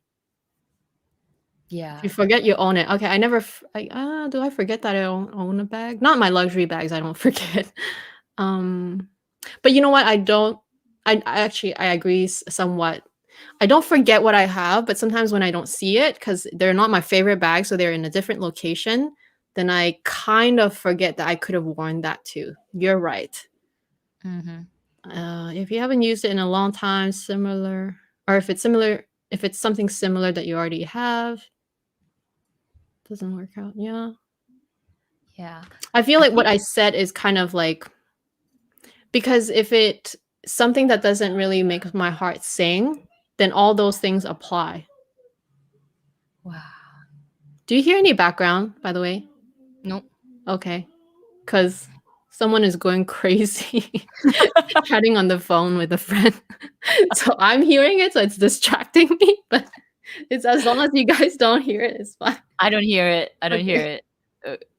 It's like there's some motorbike going up and down the road, like if you don't hear it, that's a good thing. Yeah, so I'm gonna add one more. I'm gonna say if you fall out of love of it from it. I think this is something that for me, because sometimes I don't love the bag anymore, but I'm holding on to it because of sentimental reasons or something, or somebody gave it to me and actually, I just don't love it anymore. The word is anymore. I mean, because I used to love it, but then I just, don't love it anymore. So got to be a bit more vicious in that sense. If you're curating your collection, you have to learn to let go. So yeah. Yes. Okay, actually, we have so many more questions. I know, I'm looking Oh at my god! I'm Oh my reading them. gosh! Okay, let's maybe I don't know. Do you want to continue for another like 10 minutes? I try and get Sure. through. Okay. We'll continue for a little bit. I apologize. I didn't realize that you guys were it's so many. I It's a didn't good thing. realize this topic is so interesting. Yeah. To you guys, I mean, it's interesting to us, but we just know we're not. We're not it. We're not it. Not it yet. I think we started, so we're at the baby step of it. I think both of us have always been doing it. Like we're not crazy just doing, buying. Even though you see maybe from our unboxing videos, you wonder like, are we rolling in money? We're not.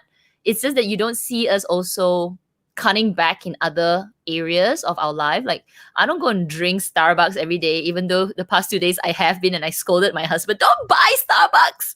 It's so expensive. I'm like the cheapest person when it comes to like doing anything in my own city. The only times I spend money is when I'm traveling. So like while I'm in my own city, I save money. I'm not saving money. I'm just not spending the money in my own city. So where do I spend it? In luxury. Yeah. So That's how I can afford it. There's no other way. You have to cut back on certain areas if you have limited funds. true. You have to do certain things. I have friends that they eat out and they drink. Well, let's not even count the drinks because drinks is expensive, but they eat out at fancy restaurants every single week. And to them, that's their luxury.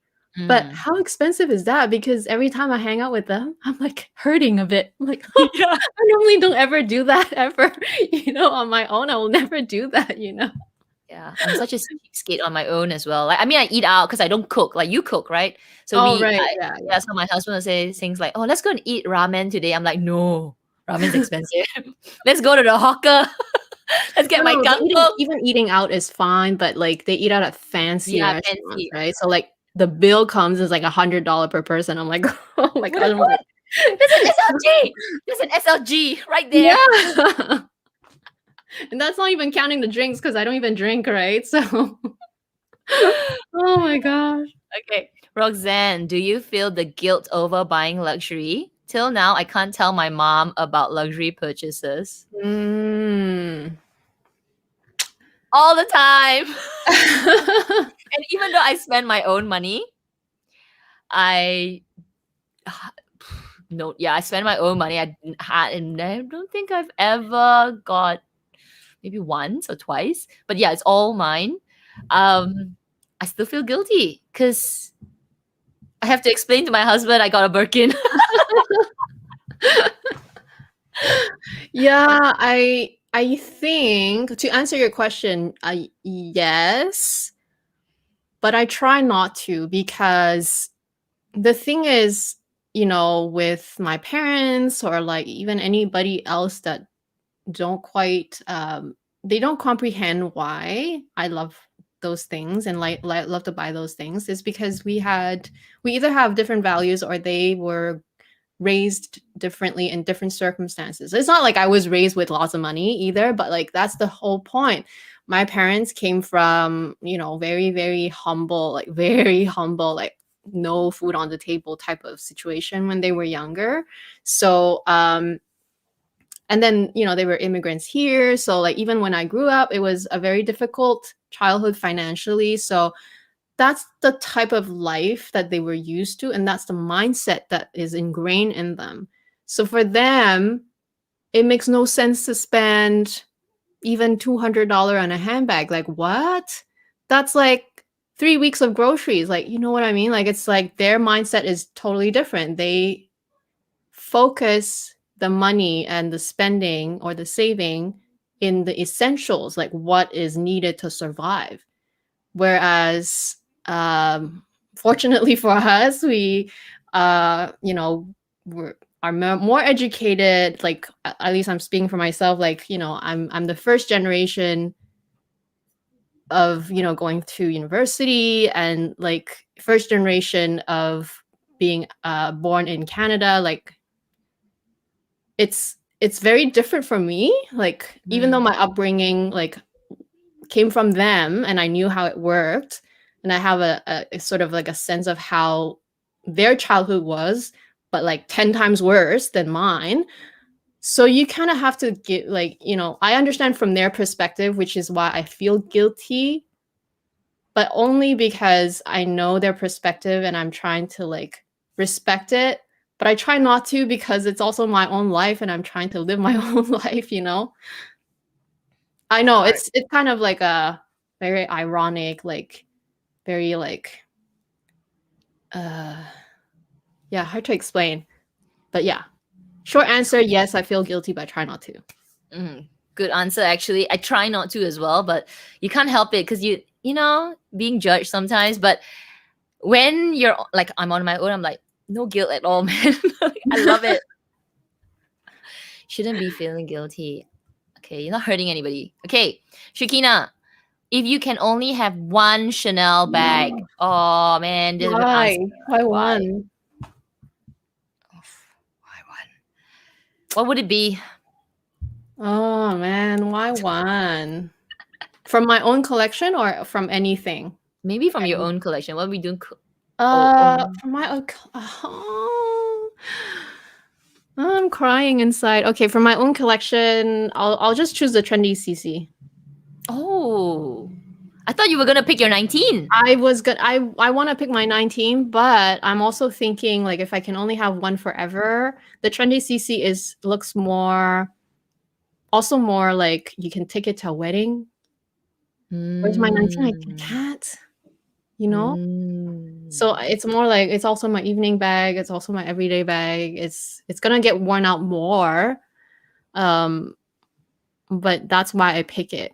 But if I pick something that's not in my collection, if I had to redo it completely, I'll probably just go for a Chanel medium classic flap. It's a no-brainer, honestly, no-brainer. Same, no-brainer. That I also picked that if I still had that in my collection.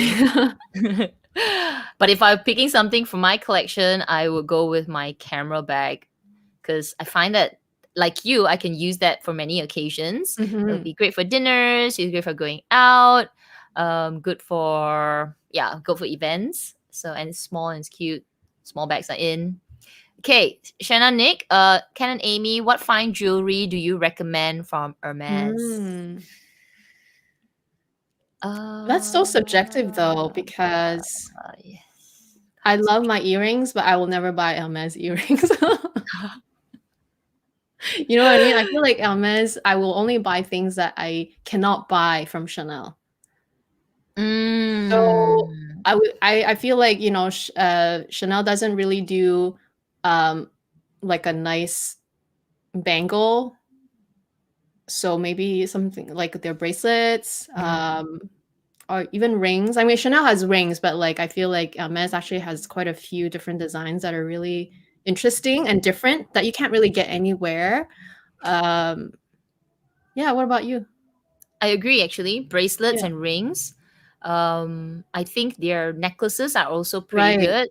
But I think one thing I would I'll go the other way, right? So one thing I wouldn't buy so much from Hermes is maybe things with their diamonds, because one thing with the diamonds, I've seen the prices, they jump very high. So unless the design with the diamonds are like superb, it's unique, then I will consider it. Otherwise, I will try to go for the non-diamond option.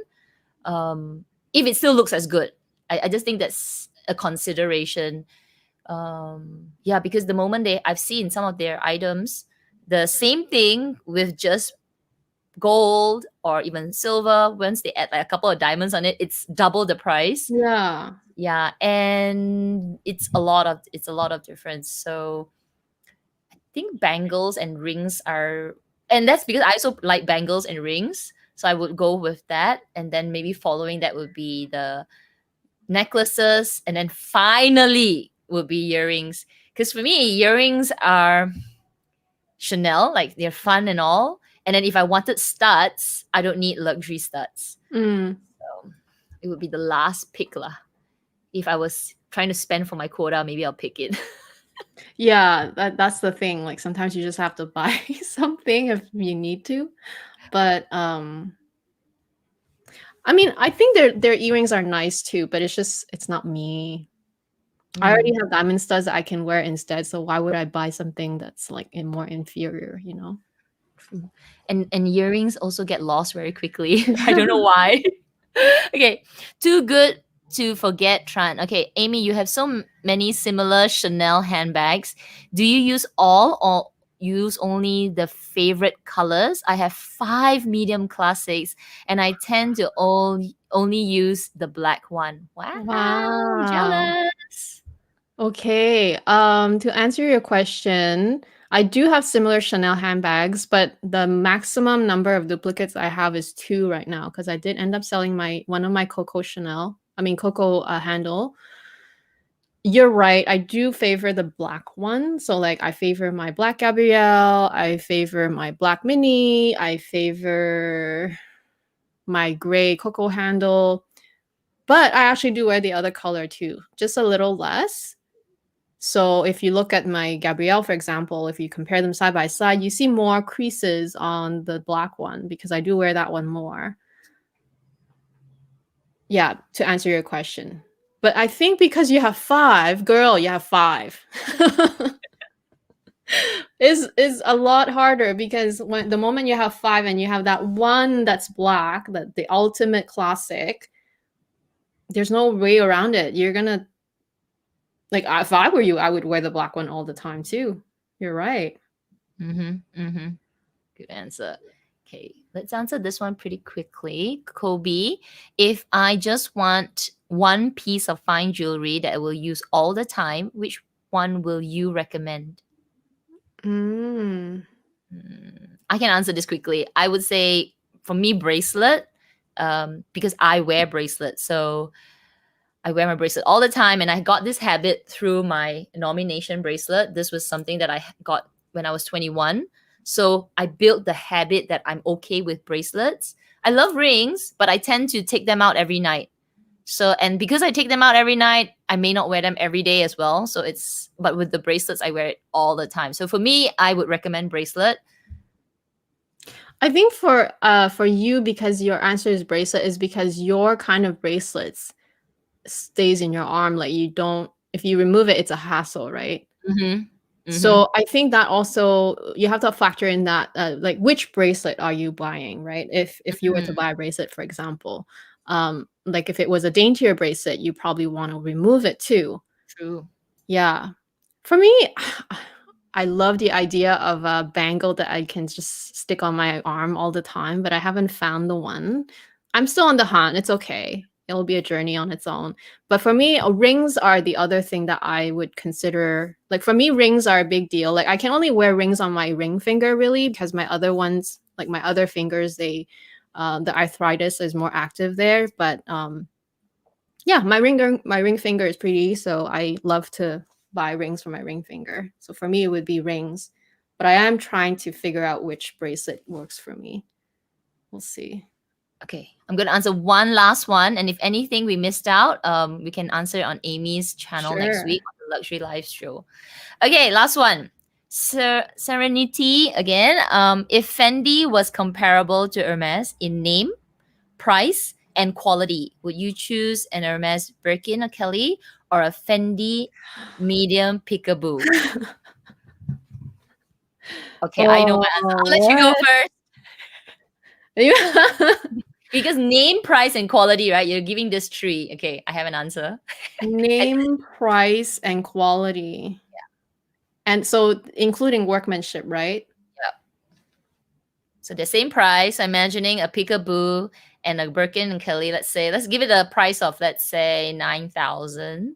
And so the quality also made in 48 hours. Was it 48 hours? Hand stitched, da da da. Both brands are comparable. Oh my God. That's such a hard one. But would it be not truthful if I didn't say the peekaboo? The thing is, I want to say the Birkin only because Kelly, I'm not going to choose it because I feel like the Birkin is the only different enough handbag that you don't really. I mean, there are similar ones, but they're just not quite there in terms of everything.